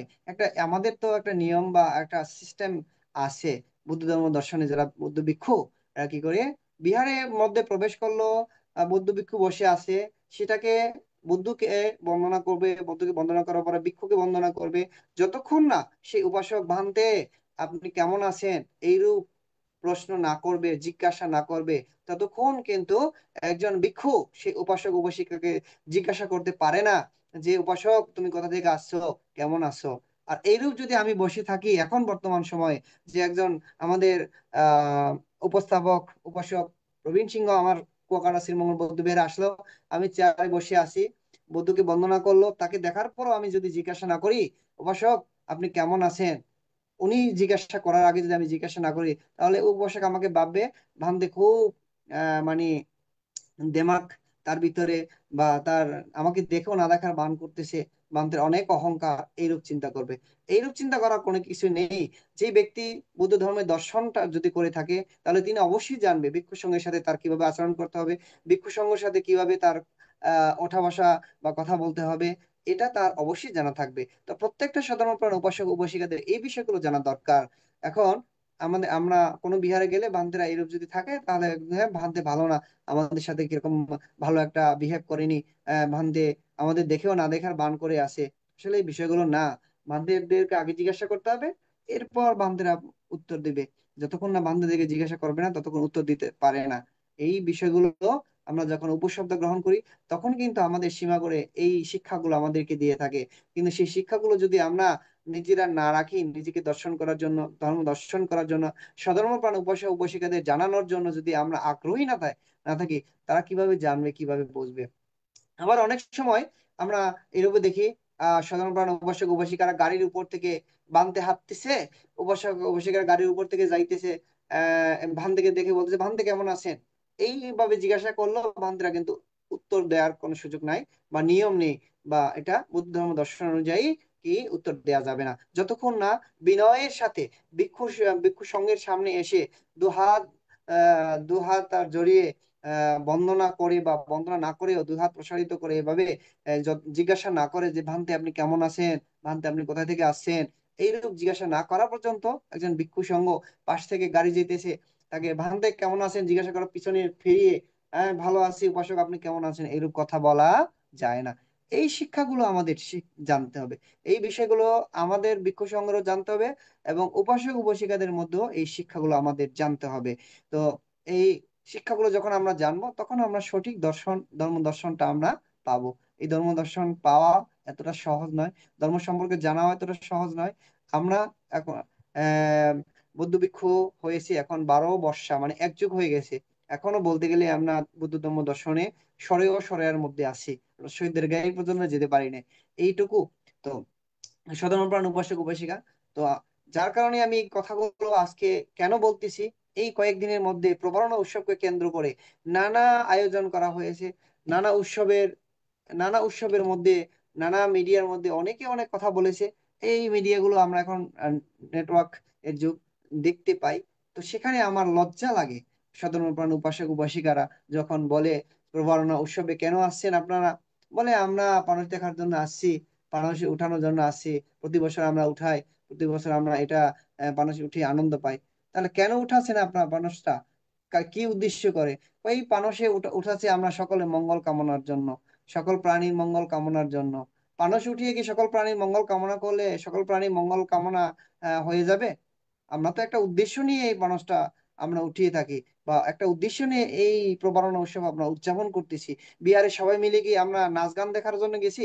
বিহারে সবাই মিলে কি আমরা ওই পানসে উড়ানোর জন্য গিয়েছি বিহারে? শুধু আমরা তো বিহারের সবাই একত্রিত হয়েছি নিমন্ত্রণ করার জন্য, আহ্বান করার জন্য, মিনতি করার জন্য, অনুরোধ করার জন্য, নিষেধ করার জন্য। সমাপ্তির দিনে আমরা একে অপরের কাছে আহ্বান জানিয়ে মিনতি করে অনুরোধ করে আমাদের দোষ ত্রুটি ভুল ভ্রান্তিকে আমরা সেখানে পরিসমাপ্তি করে রেখে আসার জন্য আমরা সেখানে যাচ্ছি। এখন সেটা না, ভিক্ষু সঙ্গীদের আজকে বসবাস শেষ, ওইটাই পরিসমাপ্তি এরকম বলে থাকে। ভিক্ষু সঙ্গীদের যে বসবাস শেষ, সেটা কি পরিসমাপ্তি বলে না। কি কোনটাকে পরিসমাপ্তি বলে? আমাদের মধ্যে যে ভুল ভ্রান্তি থাকে, আমাদের মধ্যে দোষ ত্রুটি থাকে, সেগুলোকে একে অপরের সাথে আমরা আহ্বান জানিয়ে মিনতি করে অনুরোধ করে সেগুলোকে আমরা কি করে ত্যাগ করে আসি। হ্যাঁ, সেই ভুল ত্রুটিকে আমরা কি করে দিয়ে আসি, সমা আমরা সমাপ্তি করে আসি বা সমাধি করে আসি। এটাকে আমরা সমাপনী বলি বা সমাপ্তি বলে থাকি। কিন্তু সেটা তো না।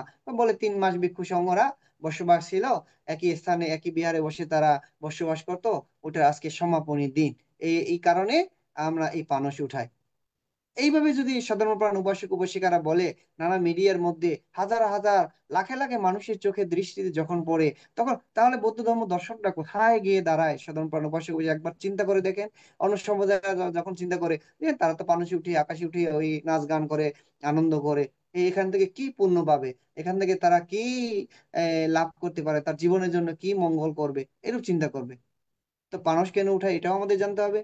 এবং যে সমাপনী অনুষ্ঠান বা যে প্রবারণা উৎসব, এটা কেন করি, কোথায় থেকে আসছে, কিভাবে উৎপত্তি হয়েছে, এই বিষয়গুলো আমাদের প্রত্যেকের জানা দরকার।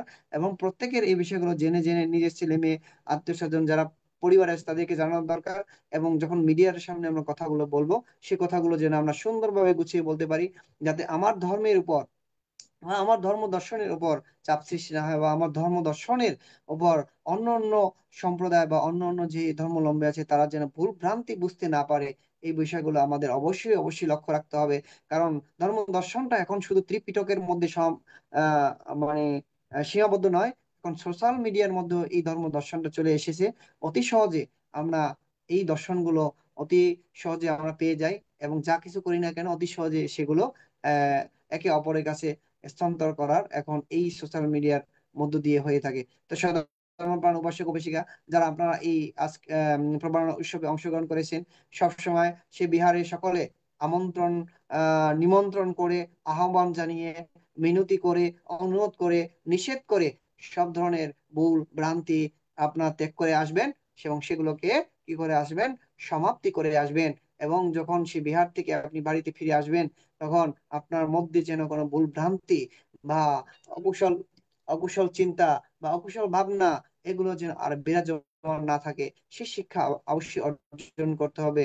কিন্তু আমরা কি করি না, সেগুলো চিন্তা করি না। বিহার থেকে যখন বাড়িতে ফিরে আসি, তখন আমরা বলি যে অমুক বান্তে ধর্ম দেশনা করছিল, কি বলছিল, এই কিছুক্ষণ বলে বলে শেষ করে দিই, অমুক ধর্ম দর্শন খুব ভালো হয়েছে। এবং কতটুকু ভালো হয়েছে সেটা তো আহ মানে ধর্ম দর্শন মানে শুনি শুনি শ্রবণ করি ভালো, এটা তো বলা যায় না।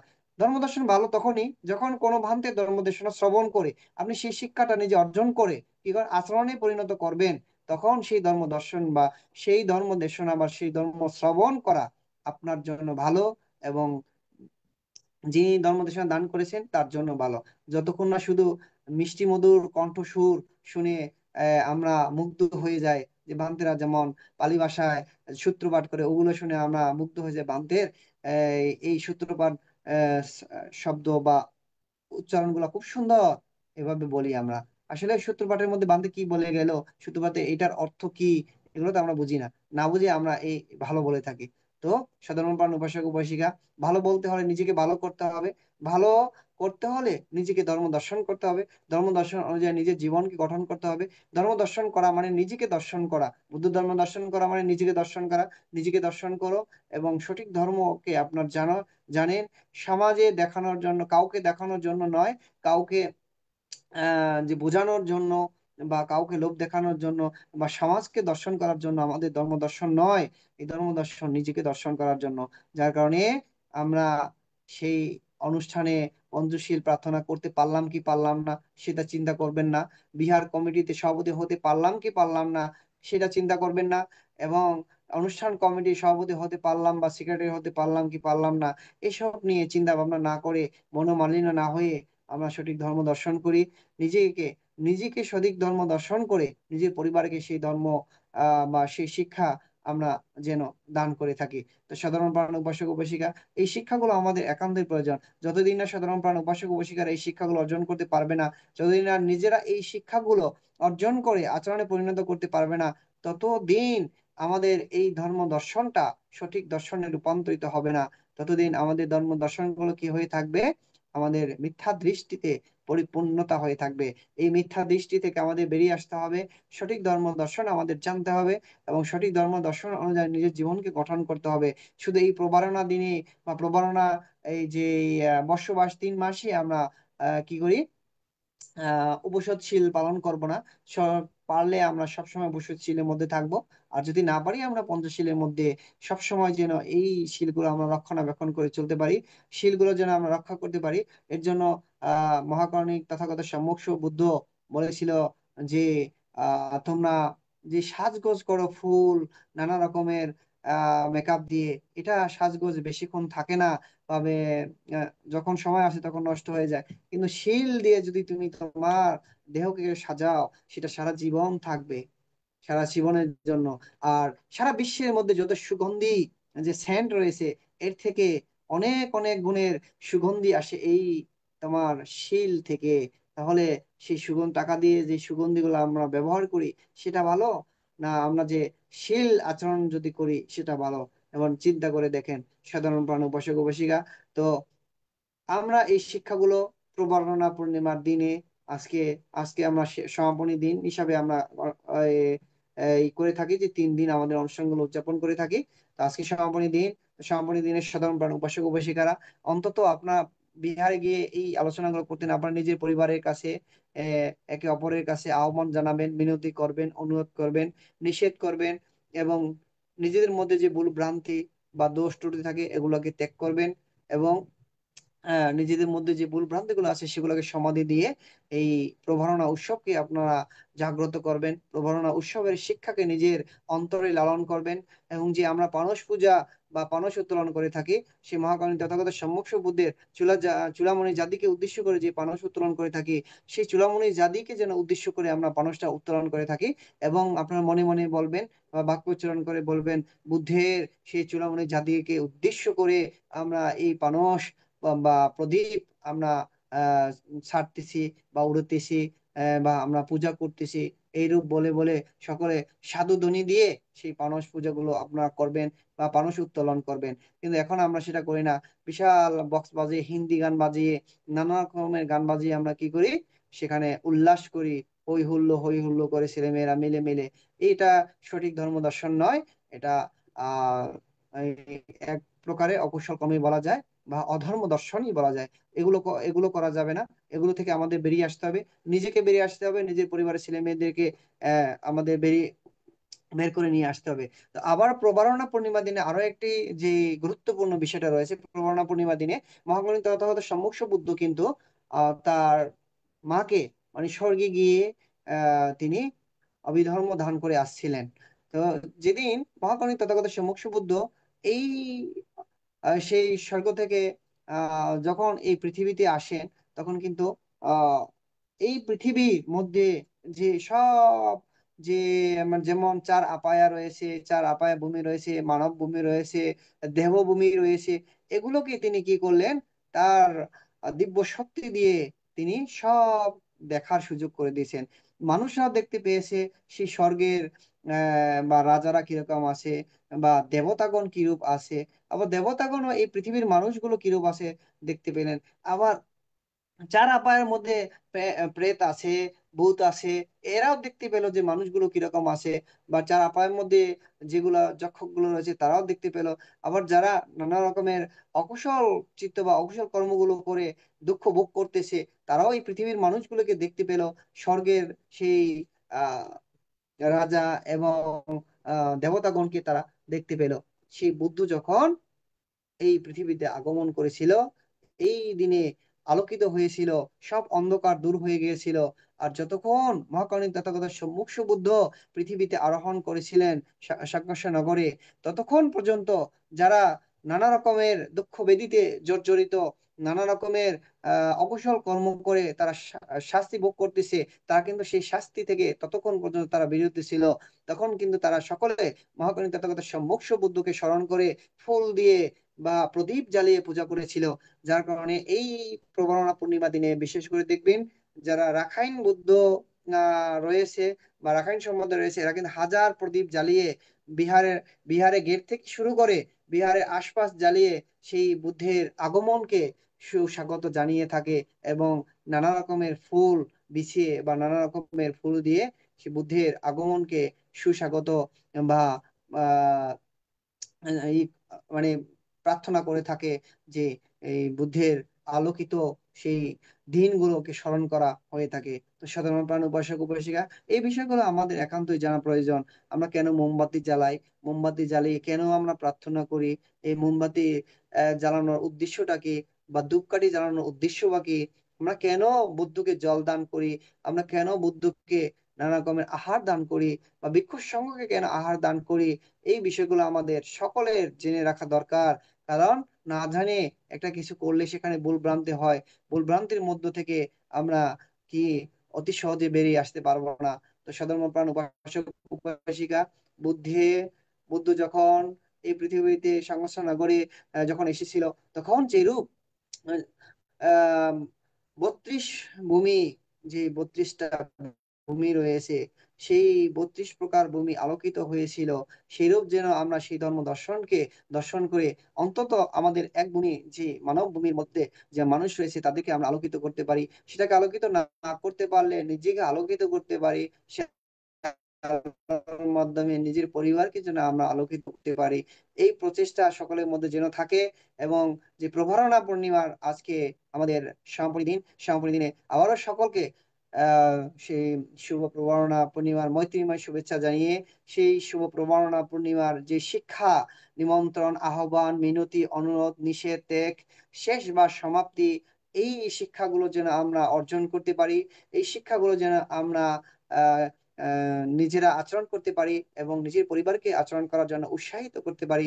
আমরা যেন প্রত্যেকটা পূর্ণিমার যে তাৎপর্যগুলো জানতে পারি, প্রত্যেকটা যে বুদ্ধদের আমাদের অনুষ্ঠানগুলো রয়েছে, সেই অনুষ্ঠানগুলোর বা ধর্ম দর্শন অনুযায়ী সেই অনুষ্ঠানগুলোর যে তাৎপর্য রয়েছে সেগুলো যেন আমরা জানার চেষ্টা করি, এবং সোশ্যাল মিডিয়াতে যখন কথা বলবো সঠিকভাবে যেন আমরা বলতে পারি। এই চিন্তা ভাবনা করে যেন সকলে আমরা এই ধর্ম দর্শনটাকে দর্শন করতে পারি। সধর্ম প্রাণ উপাসক উপাসিকা, এইটুকু আপনাদের কাছে আহ্বান জানিয়ে আজকের মতো এই প্রভারণা উৎসবকে কেন্দ্র করে অগুছালো যে কথাগুলো বা অগুছালো যে বিষয়গুলো আলোচনা করলাম, তার মধ্যে যদি কোনো ভুল ভ্রান্তি হয়ে থাকে, কারো জীবন দর্শন অনুযায়ী যদি কোনো কিছু আমি বলে থাকি, তাহলে আপনারা সকলেই আমাকে এই প্রবারণা দিনে মহাকরণী তথাগত সম্মুখ সুবুদ্ধ যেভাবে আহ্বান করেছিল, আমি আপনাদের আহ্বান করতেছি, বিরতি করতেছি। ভুল ত্রুটি থাকলে সেগুলো শুধরিয়ে দিবেন, এবং ভুল ত্রুটি থাকলে সেগুলো আপনারা ক্ষমা দৃষ্টিতে দেখে আজকের এই আলোচনা আমি এখানেই সমাপ্তি করছি। সকলকে অসংখ্য সাধুবাদ এই আজকের এই আলোচনা শ্রবণ করার জন্য। সকলের নিরোগ দীর্ঘায়ু কামনায় আবারও পুনরাশি দান করছি। সকলকে অসংখ্য সাধুবাদ। সাধু সাধু সাধু।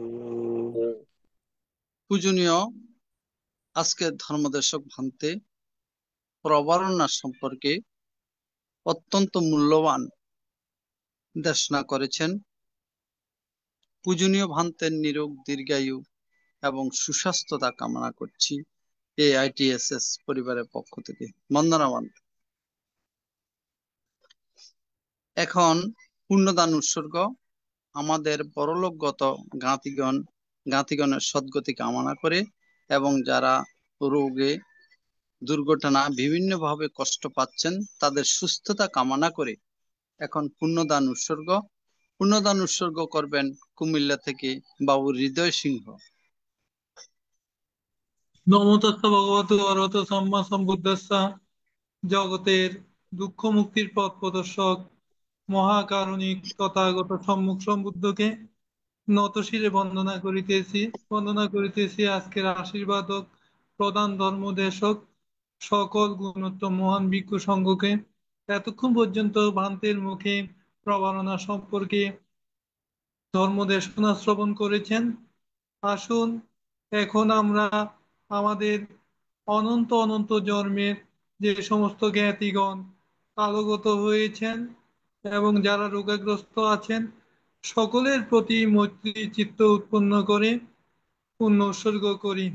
ইধাং ভো এতিনাং হতো সুখিতা হন্ত এতায় ইধাং ভো এতিনাং হতো সুখিতা হন্ত এতায় ইধাং ভো এতিনাং হতো সুখিতা হন্ত এতায় উন্নামে উদকং বট্ঠং অথা নিন্নাং প্রবর্ততি এবমেবা এতো দিন্নাং প্রেতানাং উপকাপতি অথবারি বহাপুরা পরিপুরন্তি সাগরং এবমেবা এতো দিন্নাং প্রেতানাং উপকাপতি এতবতস্সা আম্মেহি সম্বাদং কুয় সম্পদং সব্যে দেবা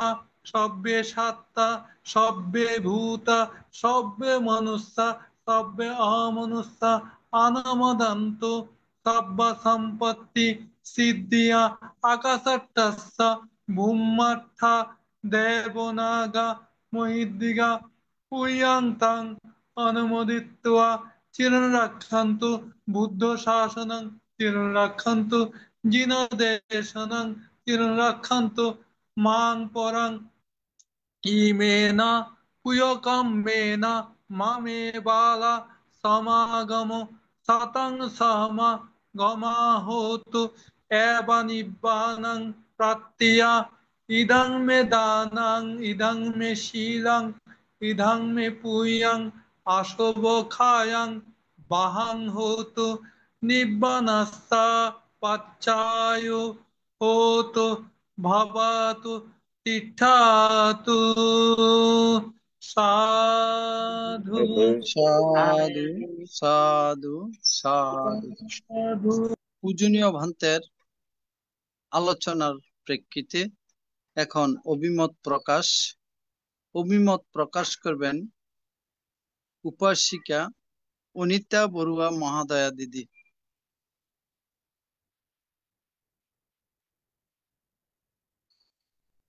নমস্কার দাদা। নমামি বুদ্ধাং গুণসাগরান্তাং নমামি ধাম্মাং সুগতেন দেশিতাং নমামি সাঙ্গাং মুনিরাজ শাবকং। রত্নের প্রতি শ্রদ্ধা চিত্তে বন্দনা। ITSS কর্তৃক আয়োজিত প্রত্যেক দিনের ধারাবাহিকতায় বুদ্ধের শিক্ষায় আলোকিত হব এই প্রত্যয়ে আজকে আয়োজিত অনুষ্ঠানের মাননীয় প্রধান সভাপতি বড়ভান থেকে বন্দনা এবং আজকে প্রধান ধর্ম আলোচক শ্রদ্ধেয় ভান থেকে বন্দনা এবং বন্দনা করতেছি শ্রমণ সংঘকে।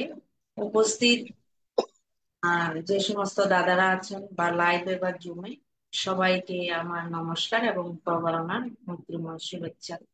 পাশাপাশি আমার বলার মধ্যে বা এতদিন পর্যন্ত আপনাদের সাথে সঙ্গে থেকে আমি যে ভালো মন্দ অংশগ্রহণ করছি আমার ভুল ত্রুটির জন্য আজকের এই প্রবরণার দিনে আমিও প্রবরণা উত্তর দিনে মানে 3 দিন আসছে আমিও ক্ষমা চাচ্ছি।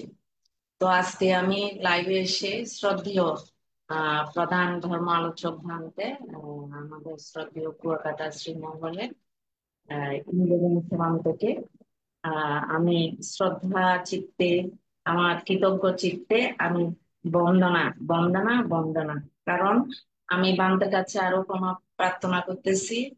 আমি অনেক সময় লাইভে না থেকে এমনি বান্তের দেশনাগুলো শুনি বা আমি অভিমত প্রকাশ করার সময়ও নাম ধরে বলি না।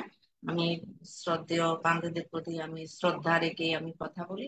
তা আজকে প্রবারণা উত্তর 3য় দিন শ্রদ্ধেয় ভান্তে যেভাবে প্রবারণা সম্পর্কে দেশনা করেছেন এগুলা অত্যন্ত গুরুত্বপূর্ণ কথা এখানে আমরা কিছু কিছু জানি, আবার কিছু কিছু জানি না, আবার জানলেও আমরা ওই মিশে গেছি বৃহত্তর জনগোষ্ঠীর সাথে। বসবাস করতে গিয়ে আমরা মিশে গেছি। বিশেষ করে রিসেন্টলি যে সম্প্রদায়ের অনুষ্ঠান হয়ে গেল, এইখানের সাথেও আমরা কিছুটা ওই সম্পৃক্ততা করতে গিয়ে আমাদের আসল জায়গায় থেকে আমরা সরে পড়তেছি। তো আমারও মাঝে মাঝে খুব কষ্ট লাগে যে আমরা নাকি বৌদ্ধ জাতি, জ্বালাই শুধু মোমের বাতি। এই মোমের বাতি জ্বালাই, কিন্তু মোমের বাতি জ্বালানোর পরিপ্রেক্ষিতে কি বা প্রবাহ নাকি বিশেষ বিবরণ গুলো তো বানতে বলছে। আমার খুব ভালো লাগছে। আমিও বানতের প্রতি কৃতজ্ঞতা জানাচ্ছি। তো বান থেকে বন্দনা এবং আমার পুণ্যদান। আমি এই 3 মাস যাবত আমি অষ্টাঙ্গ প্রশস্তি রক্ষা করার, 13টা অষ্টাঙ্গ প্রশস্তি রক্ষা করার চেষ্টা করেছি। তারপরে ধর্ম শ্রবণ করেছি, আমি পুণ্য অর্জন করেছি।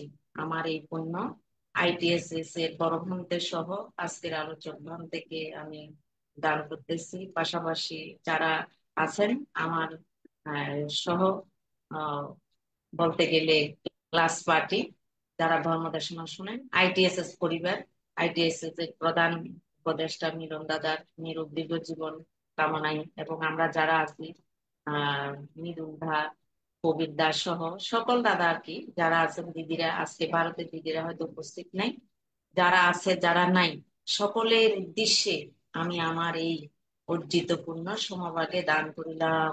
সকলে এই পুণ্য প্রাপ্ত হইয়া সুখী হোক, সুখী হোক, সুখী অবস্থান করুক, সকল অন্তরায় ভদ্র বাধা বিপত্তিহীন হয়ে অবস্থান করুক। সাধু সাধু সাধু। সাধু সাধু সাধু। অনেক অনেক ধন্যবাদ দিদিকে।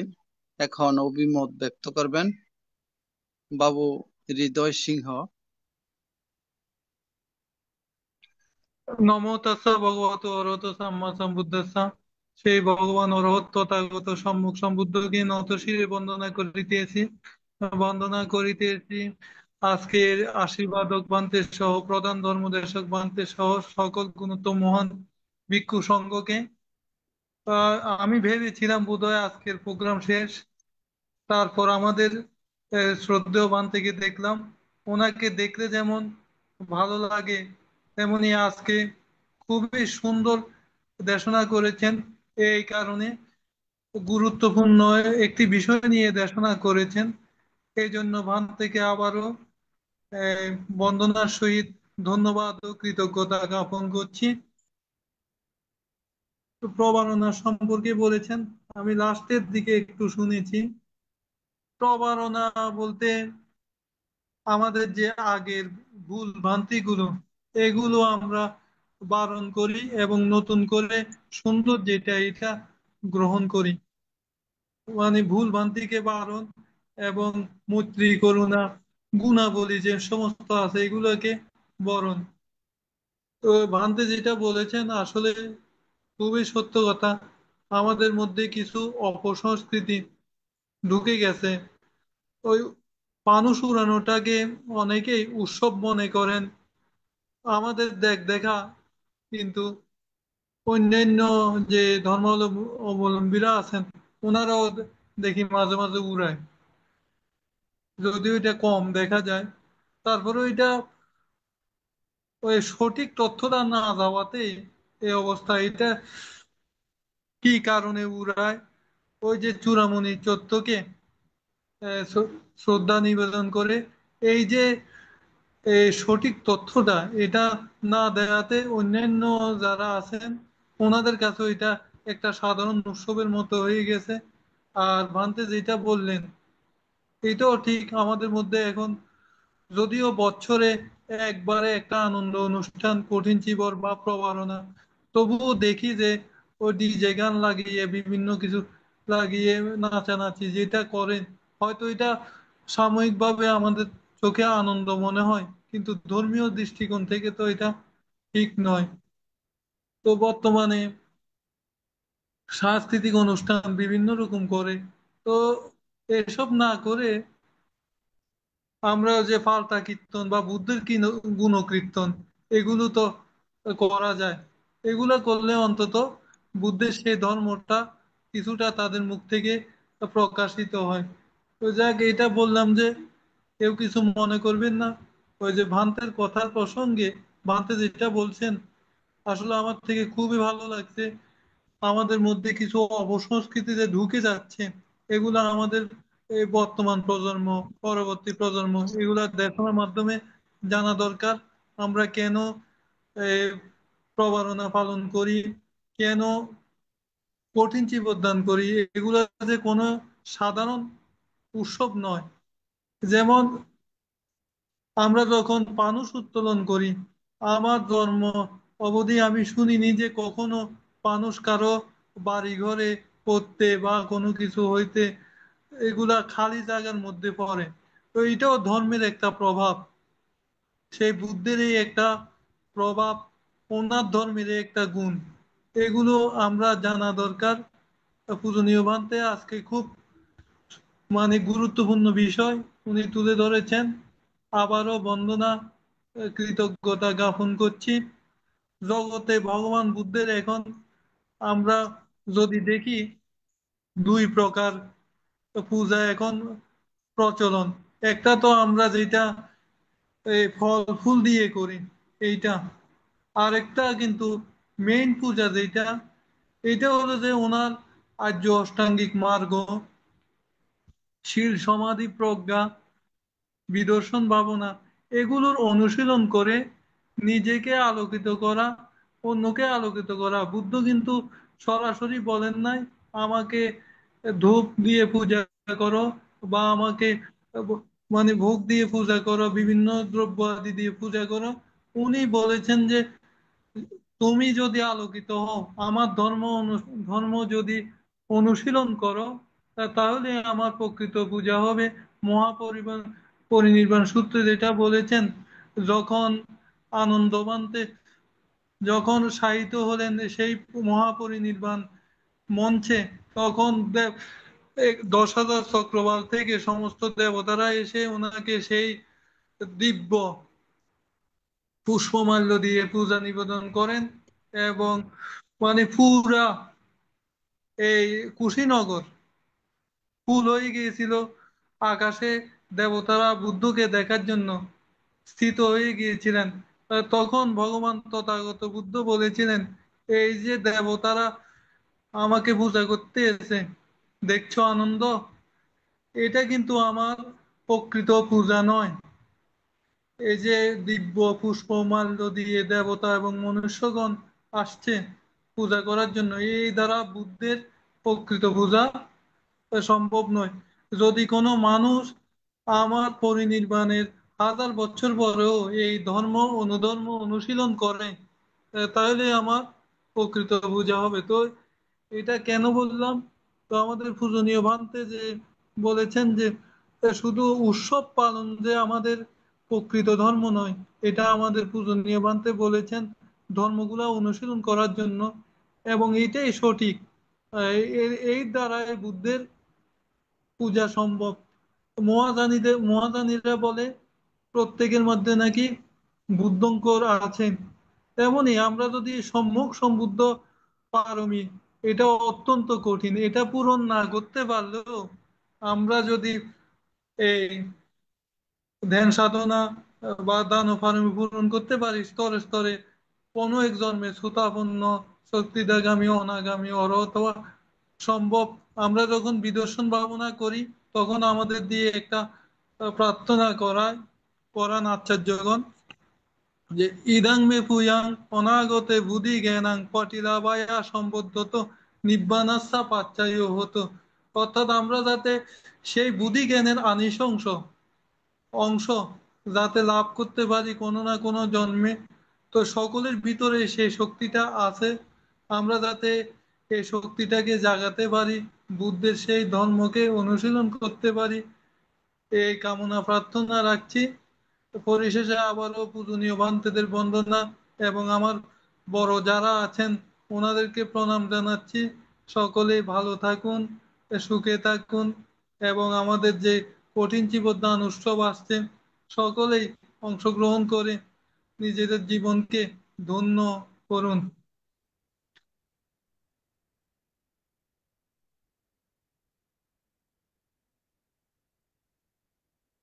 এখন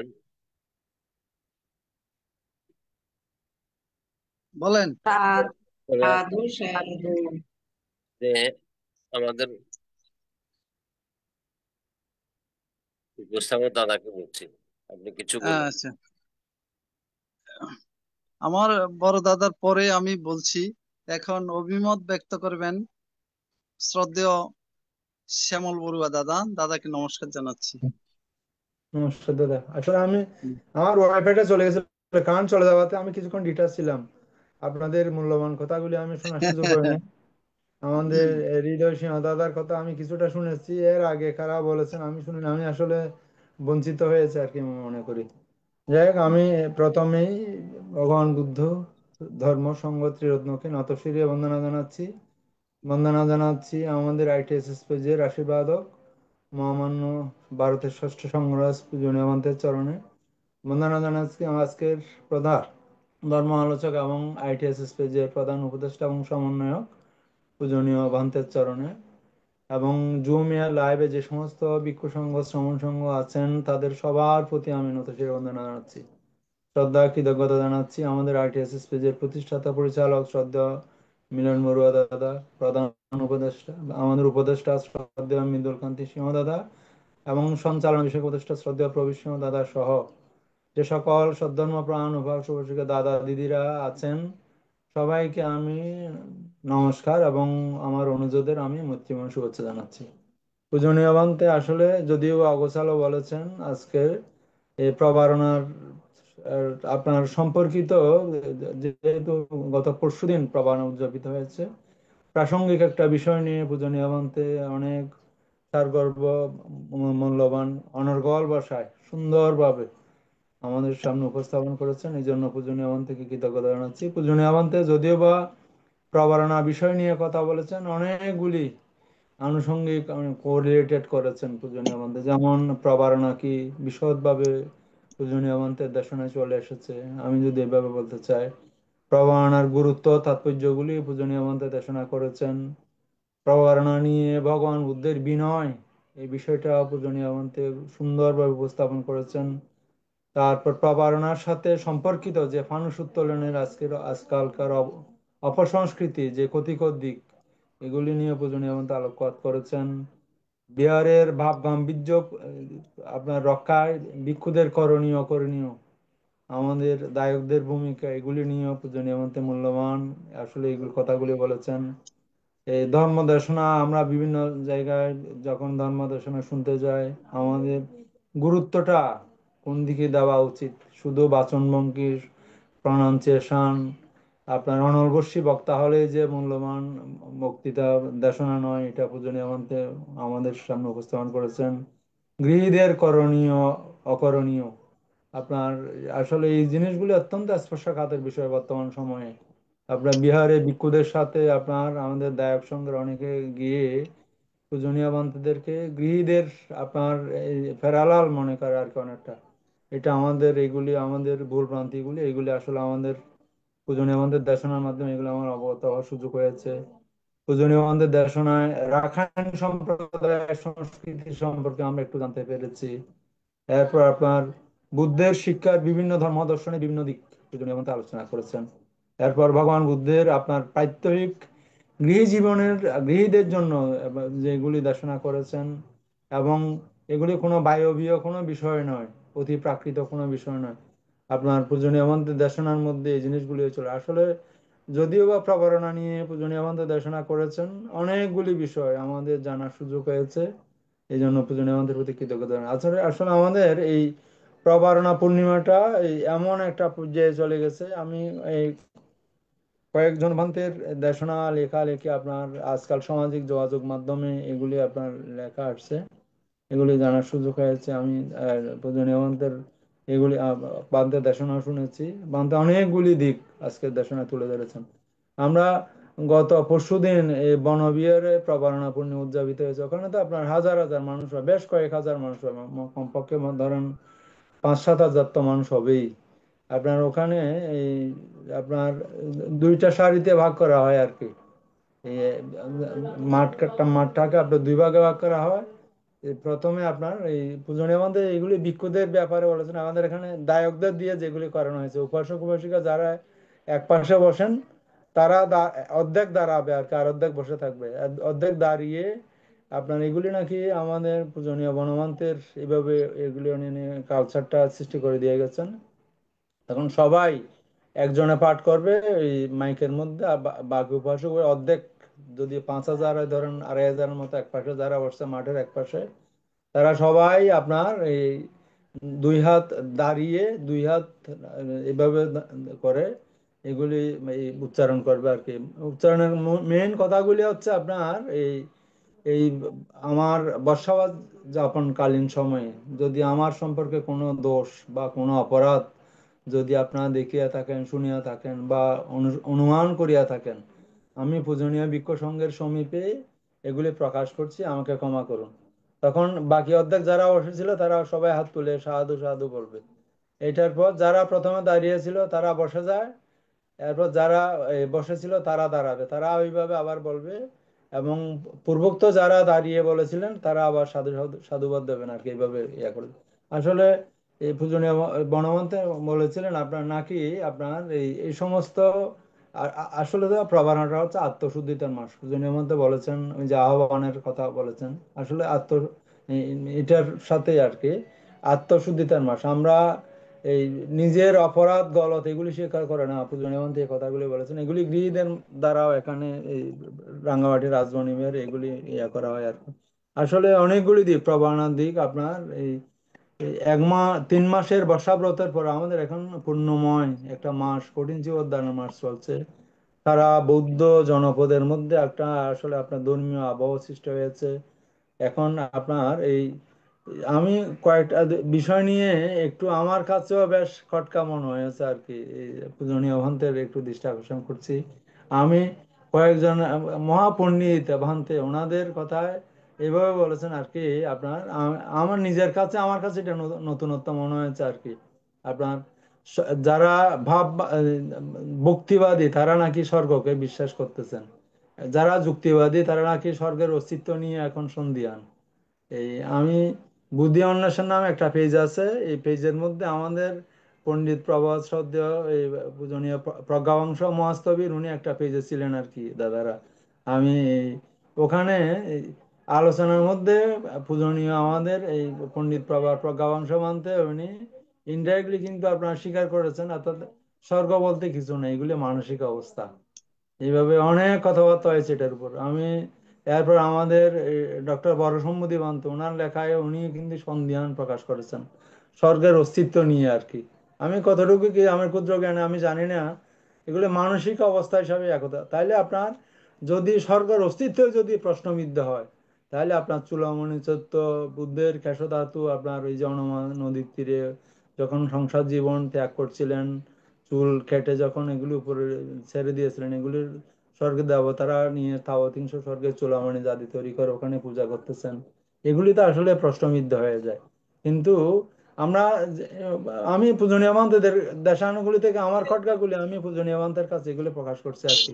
তাইলে আসলে এই অনেক মান্ত এভাবে দেশনা করেন। আমি একজন এই পূজনীয় মান্তের ডক্টর শিলাসার মহাস্তবীর শিলাসার শাস্ত্রী, উনি চিটাগাং ইউনিভার্সিটির ফালি প্রফেসর ছিলেন আর কি। ওনার একটা দেশনায় আমি শুনেছিলাম আপনার এই অর্থাৎ স্বর্গ নরক তো এখানে অনেক সময় আছে কি নাই আমরা এটা জানি না, কিন্তু স্বর্গ নরক এখানে প্রতিভাত হয়। উনি এই ডক্টর শিলা শাস্ত্রী পূজনীয় ভন্ত উনি উনি এখন নাই, এই আমাদের মধ্য থেকে উনি প্রয়াণ হয়েছেন। অর্থাৎ উনি যেভাবে দেশনা করেছেন আমার যেটা মনে আছে, অর্থাৎ স্বর্গ নরক এখানেই কিন্তু আপনার অনেকটা অনুধাবন করা যায় আর কি। একজন আপনার বাইরে প্রচন্ড গরমের মধ্যে বসে আছে, যে আপনার এই কর্মচারী চতুর্থ শ্রেণী কর্মচারী, আর যে বস সে আপনার রুমের ভিতরে এসি রুমের মধ্যে বসে আছে। এই আপনার সে কলিং বেল টিপার সাথে সাথে যে বাইরে ঘামে টামে জড়িত সে আপনার দৌড়ে গিয়ে আপনার কলিং বেলের অপেক্ষায় থাকে সারাক্ষণ। তাহলে স্বর্গনরক এখানেই তো হচ্ছে। স্বর্গনরক বাইরে তো আপনার এখানে কোনো আপনার ভৌগোলিক অবস্থান তো না, এখানেই কি স্বর্গনরক কিন্তু প্রতিহত হয়ে যাচ্ছে। আমরা আছে কি নাই এটা আমাদের ক্ষুদ্র জ্ঞান আমি জানি না। এই কথাগুলি আমার কাছেও আমার বিবেককে তাড়িত করেছে আর কি, অর্থাৎ এই জিনিসগুলো আমি এই জন্য বলছি। যাই হোক, এই আসলে পূজনীয় বন্ধু দেশনাগুলো অত্যন্ত গুরুত্বপূর্ণ দেশনা করেছেন। এখন আপনার আগের মতো আপনার সেই ফানুসবাতি উত্তোলন এগুলি আসলে অনেকটা এই মদ পান করে বিভিন্ন দুর্গাপূজা কালী পূজা যেভাবে নাচানাচি করে নৃত্যগীত পরিবেশন করে আপনার সংস্কৃতির নামে অপসংস্কৃতি এগুলি এখন বর্জনের সময় এসে গেছে আর কি। আগেই আপনারা শুনেছেন মনে হয় দাদা, এই গত পরশুদিন ডিসিএল এ আপনার এই আমাদের শ্রদ্ধেয়া উনিতা দিদিরা হয়তো জানেন, আমরা তো রাঙামাটিতে ফেসবুকে বেশ ভাইরাল হয়েছে আর কি। এই ফানুস উত্তোলন করতে গিয়ে এই আপনার কারেন্টের তার, ওয়াইফাই তার, আপনার ডিশের লাইনের তার তো এখন তো মাকড়সা জালের মতো সিটির মধ্যে, এগুলো আগুন ধরে গেছিল আর কি। আপনাদের এখন যোগাযোগ মাধ্যমে এটা প্রচার করা হয়েছে, এগুলো নাকি অগ্নি নির্বাপন করা হয়েছে আর কি। তাহলে চিন্তা করে দেখেন, আমরা এমনিও ওই ক্ষুদ্র জনগোষ্ঠী জাতি, কোনো কারণে যদি বৃহত্তর যদি এই ধরনের দুর্ঘটনা ঘটে, এগুলি সামাল দেওয়ার ক্ষমতা কিন্তু আমাদের এই ক্ষুদ্র জনগোষ্ঠী আমাদের মধ্যে নেই। মহা একটা এমনিতেও আমরা কোণঠাসা অবস্থায় আছি সারা বাংলাদেশে, এটা অস্বীকার করার কোনো উপায় নেই। এখন যদি এই ফানুস উত্তোলনের নামে, ধর্মীয় সংস্কৃতির নামে যে অপসংস্কৃতির মাধ্যমে যদি এই সমস্ত দুর্ঘটনাগুলি ঘটে, এগুলির আপনার জবাবদিহি করার বা ইয়া করার কোনো উপায় নেই আর কি। আমাদের একদম মরণ দশার মতো হবে আর কি। এগুলি এখন এই অনেক পূজনীয় প্রাজ্ঞবিক্ষ সংগ্রহ বলেন আপনার, যদিও সংস্কৃতি হিসাবে আছে, প্রবারণাকে অনেকে আপনার শীল সংযমের দিন, প্রবারণা পুণ্য একটা মহৎ দিন, আমাদের আত্মশুদ্ধিতার দিন, সংযমের সময়, কিন্তু এটা না করে এখন আপনার প্রবারণা বলতে এখন অনেকে ফানুস উত্তোলন এটাই মনে করে আর কি। এগুলি আমাদের আসলে কতটুকু আমাদের সময়ের সাথে আমাদের সাযুজ্য, এটাও চিন্তা করা দরকার এখন। যাই হোক, আমি কথা বাড়াচ্ছি না। পূজনীয় বন্তে আসলে এই প্রবারণা নিয়ে যে সমসাময়িক এই প্রসঙ্গটা নিয়ে অনেক সারগর্ভ আলোচনা করেছেন পূজনীয় বন্তের দেশনা, আমার খুবই ভালো লেগেছে। আমি নতশিরে পূজনীয় বন্তের চরণে বন্দনা জানাই, বন্দনা, এবং আপনাদের সবাইকে শ্রদ্ধা, নমস্কার। নমস্কার দাদা। নমস্কার। সাধু, সাধু, সাধু। দাদা আচ্ছা, সুন্দর কথা বলেছেন, দাদাকে আবারও নমস্কার জানাচ্ছি। পূজনীয় ভন্তের আলোচনার প্রেক্ষিতে আহ, আমি পূজনীয় ভন্তের কাছে জানতে চাচ্ছি, এই যে ভাত ভিক্ষা করে, ভাত ভিক্ষাটা আসলে কেন করে, আর বর্ষাবার্ষিক সময়ে কেন? এটার কি নির্দিষ্ট কোনো সময় আছে? বন্দনা বলতে বাদ ভিক্ষা বলতে পিণ্ডাচরণ মানে কি বিদ্যাচারী। বোঝাচ্ছে? আমি তো এটা বুঝি নাই। বাদ ভিক্ষা বলতে পিণ্ডাচরণ করে যে পিণ্ডচারণ যেটা করে, এটা তো যখন- আচ্ছা আচ্ছা, পিণ্ডাচরণ। পিণ্ডচারণের কথা বলা হয়। আচ্ছা আচ্ছা, পিণ্ডচারণ তো এটা তো বৌদ্ধ ভিক্ষুদের, এটা তো যদি কোনো দাতা না থাকে তাহলে পিণ্ডচরণ করে, মানে পিণ্ডচারণে গিয়ে যেটা দান পাওয়া যাবে সেটা গ্রহণ করতে হবে। তো যেদিন মানে শ্রমণ থেকে যেদিন ভিক্ষু হওয়ার জন্য সীমাগড়ে নিয়ে যায়, সেদিনই সেই সীমাগড়িতে অধিষ্ঠান করে আসে যে যিনি আর কি আহ ভিক্ষু হবে, উপশব্দ গ্রহণ করবে। তখন বড় মান্তেরা বলে, যদি তোমাকে তোমার যদি পূর্ণ কর্ম থাকে, তাহলে তুমি ভালো আহার করতে পারবা, তোমাকে আহার দাতা থাকবে, তোমাকে বিহার দান করার মতো উপাসক উপাসিকারা থাকবে। আর যদি তুমি সেই পুণ্য যদি তুমি অর্জন করে না থাকো, তাহলে তোমার একটি গাছের নিচে হলেও তুমি এই ধর্মটাকে প্রচার করার জন্য প্রস্তুতি নিতে হবে বা প্রস্তুত থাকতে হবে তোমার। এই তখন থেকে এই বিষয়গুলো এখানে অধিষ্ঠান করা হয় সীমাগড়ে বসে। যদি কোনো দাতা না থাকে, তাহলে পিণ্ডচারণ করে যেটা দান পাওয়া যায় সেটা গ্রহণ করতে হবে। আর কেউ যদি দান না করে, সেই পাত্রটা যে আমাদের অষ্টপরিক্রমণ যে পাত্র থাকে, ওই পাত্রতে করে মানে জল নিয়ে সেই পানি আর কি, সেই পানি খেয়ে থাকতে হবে। তারপরেও কি করতে পারবে না, নিজে পাক শাক করে বা নিজে রান্না করে নিজে কেনাকাটি করে এগুলো আহার করা যাবে না। আর তখন আরো এভাবেও বলা হয়েছে যে এই আহারটা করা হয় শুধু তোমার এই দেহটাকে সুন্দর করার জন্য নয়, তোমার দেহে বল বৃদ্ধি করানোর জন্য নয়, তোমার রূপ বাড়ানোর জন্য নয়, তোমার যৌবন বাড়ানোর জন্য নয়। এই আহার গ্রহণ করা, যে দাতারা আহার দান করবে, এই আহারটাকে তোমাদের এইরূপ চিন্তা করে বা ভাবনা করে গ্রহণ করতে হবে যে আমি ধর্ম প্রচারের জন্য আমার বেঁচে থাকার দরকার, ধর্ম প্রচার করার জন্য আমার পথ অবলম্বন করা দরকার, যার কারণে আমি এই আহারটা গ্রহণ করতেছি। এইরূপ চিন্তা করে আমাদের এই বেচারা ভিক্ষু সংঘ এই অধিষ্ঠানগুলো আমাদের সীমা করে বসে প্রার্থনা করতে হয়। আর এই সীমা যখন আমরা এগুলা লঙ্ঘন করে ফেলি, তা আপত্তি আমাদের দেশনা করতে হয়। তো যার কারণে তখন থেকে এই পিণ্ডচারণ শুধু বর্ষবরণের মধ্যে নয়, যদি কোনো দাতা না থাকে তাহলে গ্রামে গ্রামে গিয়ে পিণ্ডচারণ করতে হবে, ভিক্ষা করে খেতে হবে আর কি। আর যদি কোনো চিবর দাতাও না থাকে তাহলে কি করতে হবে, শ্মশানে বা রাস্তাঘাটে যে ফালানো এই কাপড় চোপড় আছে সেগুলোকে তুলে নিয়ে সুই সুতা দিয়ে ছোট ছোট হলে ছোট, বড় হলে বড় সেলাই করে সেগুলো সেলাই করে পরিধান করতে হবে। সেখানেও একটা শর্ত আছে। সেখানে বুদ্ধ বলেছেন যে আহ যখন জোড়াতালি হয়ে যাবে তখন নানান রং হয়ে যাবে, ওইরূপ রঙে পোশাক পরা মানে চিবর পরিধান করতে পারবে না। 4 রঙের কথা বলা হয়েছে। হয়তো লাল রং আপনার করে নিতে হবে, অথবা হলুদ রং, অথবা আপনার বেগুনি কালারের যে রংগুলো আছে, বেগুনি কালার মধ্যে যেগুলো পড়ে ওগুলো, আবার খয়েরি কালার, এই 4 কালার মধ্যে করে নিতে হবে। কিন্তু আমাদের বর্তমান সময়ের মধ্যে আমরা দেখতে পাই যারা আহ অধিষ্ঠান করে যে শ্মশানে আহ ভান্তেরা থাকে, রূপাঙ্গ ভান্তে হিসাবে যারা থাকে, এদেরকে অনেকেই দেখি যে নানা রকমের কাপড় জোড়াতালি দিয়ে তারা মানে এই চিবর হিসেবে ব্যবহার করে। কিন্তু বুদ্ধ ধর্ম দর্শনে এটা বলা হয় নাই। বুদ্ধ ধর্ম দর্শনে বলা হয়েছে যে আহ নানা রকমের পোশাক যদিও থাকে, রং বেরঙের থাকে, সেটাকে এক রং করে নিতে হবে। সেটা কিভাবে করতে হবে, গাছের ফল বা গাছের যে কষ গুলো থাকে ওগুলো দিয়ে ওটা এক রং করে নিতে হবে। এক রং না করে নিলে ওটা পরিধান করা যাবে না। এই কারণে পরিধান করা যাবে না, যেহেতু যারা গৃহী আছে এরা নানা রকমের রঙের পোশাক পরে, তো গৃহীদের মতো দেখতে। আবার অনেক যাদের মাথায় মানে কাজ করে না, পাগল, সোজা বাংলা বলে পাগল, তারাও নানা রকমের এই কাপড় চোপড় নিয়ে এসে সেটাকে পরিধান করে, তো তাদের মতো মানে সামঞ্জস্য হয়ে যায়। যার কারণে ভিক্ষু সংঘকে এই 4 কালার করে পরার জন্য বুদ্ধ কিন্তু নির্দেশ করেছিল। কিন্তু আমাদের ভিক্ষু সংঘরা যারা এখন বর্তমান বর্তমান কি বলবো, বর্তমান যুগের যে দূতাঙ্গ ভিক্ষু সংঘ রয়েছে, বা যারা ইসে থাকে, শ্মশানে থাকে, তারা কিন্তু এটা ফলো করে না। তারা কি করে, নানা রকমের রং এই তালি দিয়ে বা সেলাই করে সেটাকে পরিধান করে থাকে। এটা কি বৌদ্ধ ধর্ম দর্শনের মধ্যে এটা নেই। এক রঙের কথা বলা হয়েছে, এক রঙের কথা বলা হয়েছে, সেটা আমি মাত্র বললাম। যেমন পাগলেরা নানা রকমের পোশাক আশাক নিয়ে তারা ব্যবহার করে, তো তাদের মতো, তাদের সাথে সামঞ্জস্য দেখতে তাদের মতো যেন না হয়।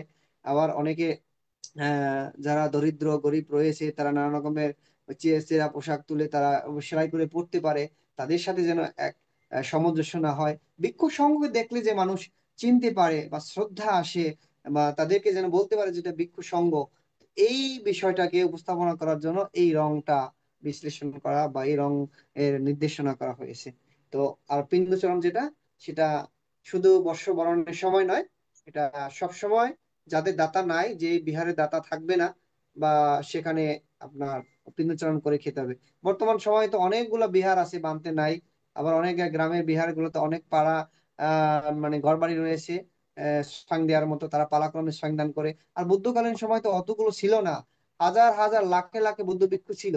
তো তারা কোথায় আহ বিহার পাবে? তাদেরকে কারা বিহার তৈরি করে? তারা তো গাছের নিচে বসে জঙ্গলে, জঙ্গলে বসে তারা ধ্যান করে জীবনযাপন করতো, বা তারা অরহত হয়েছেন ওইভাবে নানা রকমের ফল ফুল তারা খেয়ে বা আহার গ্রহণ করে তারা সেভাবে জীবনযাপন করে তারা ধর্ম প্রচার করেছিল অনেক কষ্ট করে। তো বর্তমান সময়ে আমরা যে ধর্ম প্রচার করতেছি, আমরা তো মনে করি বুদ্ধ ধর্ম দর্শন অনুযায়ী যদি আমরা দেখি আমরা অনেক ভালো আছি। কারণ বিহারে বসে থাকি, আহ যতই বৃষ্টি হোক আর বন্যা হোক, উপাসক উপাসিকারা সন্ধান করতে আসবেই। বিহারে আমাদের আপনার শ্মশানে গিয়ে সেরা সেরা টুকরা আমাদের গ্রহণ করতে হয় না, আলমারির মধ্যে ভরা থাকে চিবর এখন। কিন্তু বৌদ্ধ ধর্ম দর্শনে এই জিনিসটা নেই। শুধু বুদ্ধ বলেছেন 3টি চিবরকে গ্রহণ করার জন্য, যেটা আমরা গায়ের যে চিবরটা ব্যবহার করি এটা, আর যেটা বাংলায় দোয়াজিক বলে মনে হয় সম্ভবত, যেটা আমরা নিচে যে চিবরটা বলে ওটা, আর দোয়াজিক একটা চিবর আছে যেটা পুষ্ট করে আর কি, 2 পাল্টা চিবর, যেটা উপশব্দ গ্রহণ করার জন্য প্রয়োজন। এই 3টি চিবরকে শুধু বৌদ্ধ ভিক্ষুরা গ্রহণ করতে পারবে, আর বাকিগুলোকে কিন্তু গ্রহণ করার কোনো সুযোগ দেয় নেই। কিন্তু বর্তমান সময় আমরা কি করি, আলমারি ভর্তি করে রাখি, আলমারি ভরে গেলে আরো রুম গুলো ভর্তি করে রাখি, চিবরের কোনো শেষ নেই। তো সেই হিসাবে যদি আমরা দেখি, আমরা এখন বর্তমান সময়ে আমাদের ধর্ম দর্শন অনুযায়ী যদি দেখি আমরা অনেক ভালো আছি, আমাদের অনেক সুব্যবস্থা করা হয়েছে, যেটা বুদ্ধকালীন সময় ভিক্ষু সংঘরা এই সুযোগগুলো পাইনি। এই সুযোগগুলো পেতে পেতে এখন আমরা আর কি আরো সুযোগ চাচ্ছি। তো এটাই আর কি। তো এই ভিক্ষু সংঘকে বর্ষাকালীন সময় যাতে হাঁটতে না হয়, গ্রামে বের হতে না হয়, পিণ্ডুচারণ করতে যেন না হয়, এই কারণেই কিন্তু এই বর্ষব্রত বা 3 মাস বর্ষাকালীন সময় একই স্থানে ধ্যান সাধনা করার জন্য এই নির্দেশনা করা হয়েছিল। সেখানে কিন্তু বিবিসার রাজা তিনি স্বয়ং, চিবর, বিহার এবং ঔষধ ভিক্ষুদের এই 4 প্রকারের দাতা হিসেবে কিন্তু তিনি সকল গ্রহণ করেছিলেন তিনি।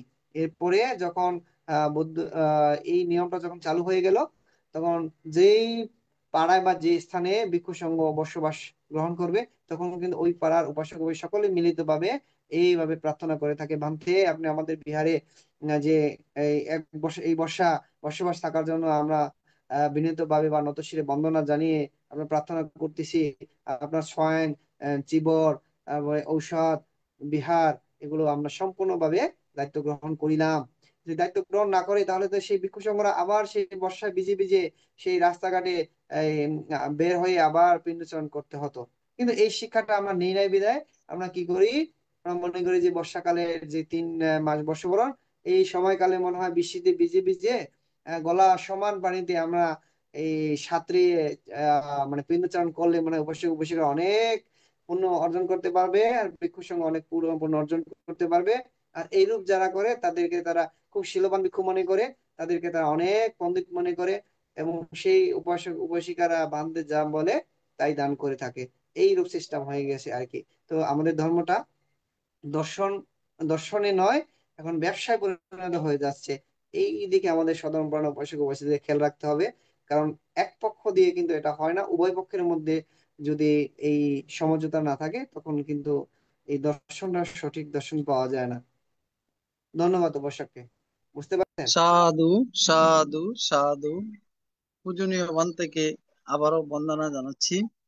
এখন অভিমত ব্যক্ত করবেন এবং সমাপনী বক্তব্য প্রদান করবেন ITSS পেজের প্রধান সহকারী উপদেষ্টা শ্রদ্ধেয় মৃদুল কান্তি সিংহ মহোদয় দাদার এই অভিমতের পরে আমাদের আজকের অনুষ্ঠানের সমাপ্তি ঘটবে।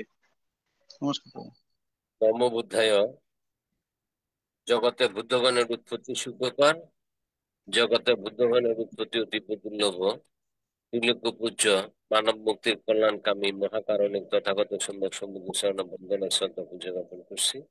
শ্রদ্ধা বন্দনা পূজা জ্ঞাপন করছি ITSS এর আশীর্বাদ বড় ভান্তে, ITSS এর প্রধান উপদেষ্টা, আজকে প্রধান ধর্ম আলোচক ভান্তে, জুম লাইফে ইউটিউবে সংযুক্ত সকল সমান সঙ্গে শরণ বন্দনা শ্রদ্ধা পূজা জ্ঞাপন করছি। কৃতজ্ঞতা শ্রদ্ধা অভিনন্দন জ্ঞাপন করছি যে সকল দুর্লভ মানব জীবন লাভে সধর্মানুরাগী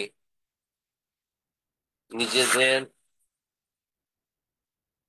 দানময়, শিলময়, ভাবনাময় পূর্ণ কুশল কর্মের মাধ্যমে বুদ্ধের 84,000 ধর্ম স্কন্ধে আলোয় আলোকিত হচ্ছেন এবং অন্যদেরকে আলোকিত করা সধর্ম প্রচার প্রচারণা করে উদ্বুদ্ধ করতেছেন। প্রত্যেকের প্রতি মৈত্রী শুভেচ্ছা অভিনন্দন জ্ঞাপন করছি।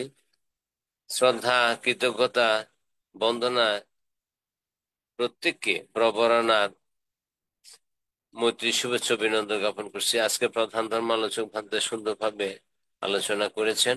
আমরা প্রত্যেকেই ধর্মজ্ঞানে জ্ঞানিত হয়ে বুদ্ধের 84,000 ধর্ম স্কন্ধের মাধ্যমে বিভিন্ন ভাবে দৃষ্টান্ত দিয়ে উপদেষ্টা ভান্তে আজকে আলোচনা করেছেন।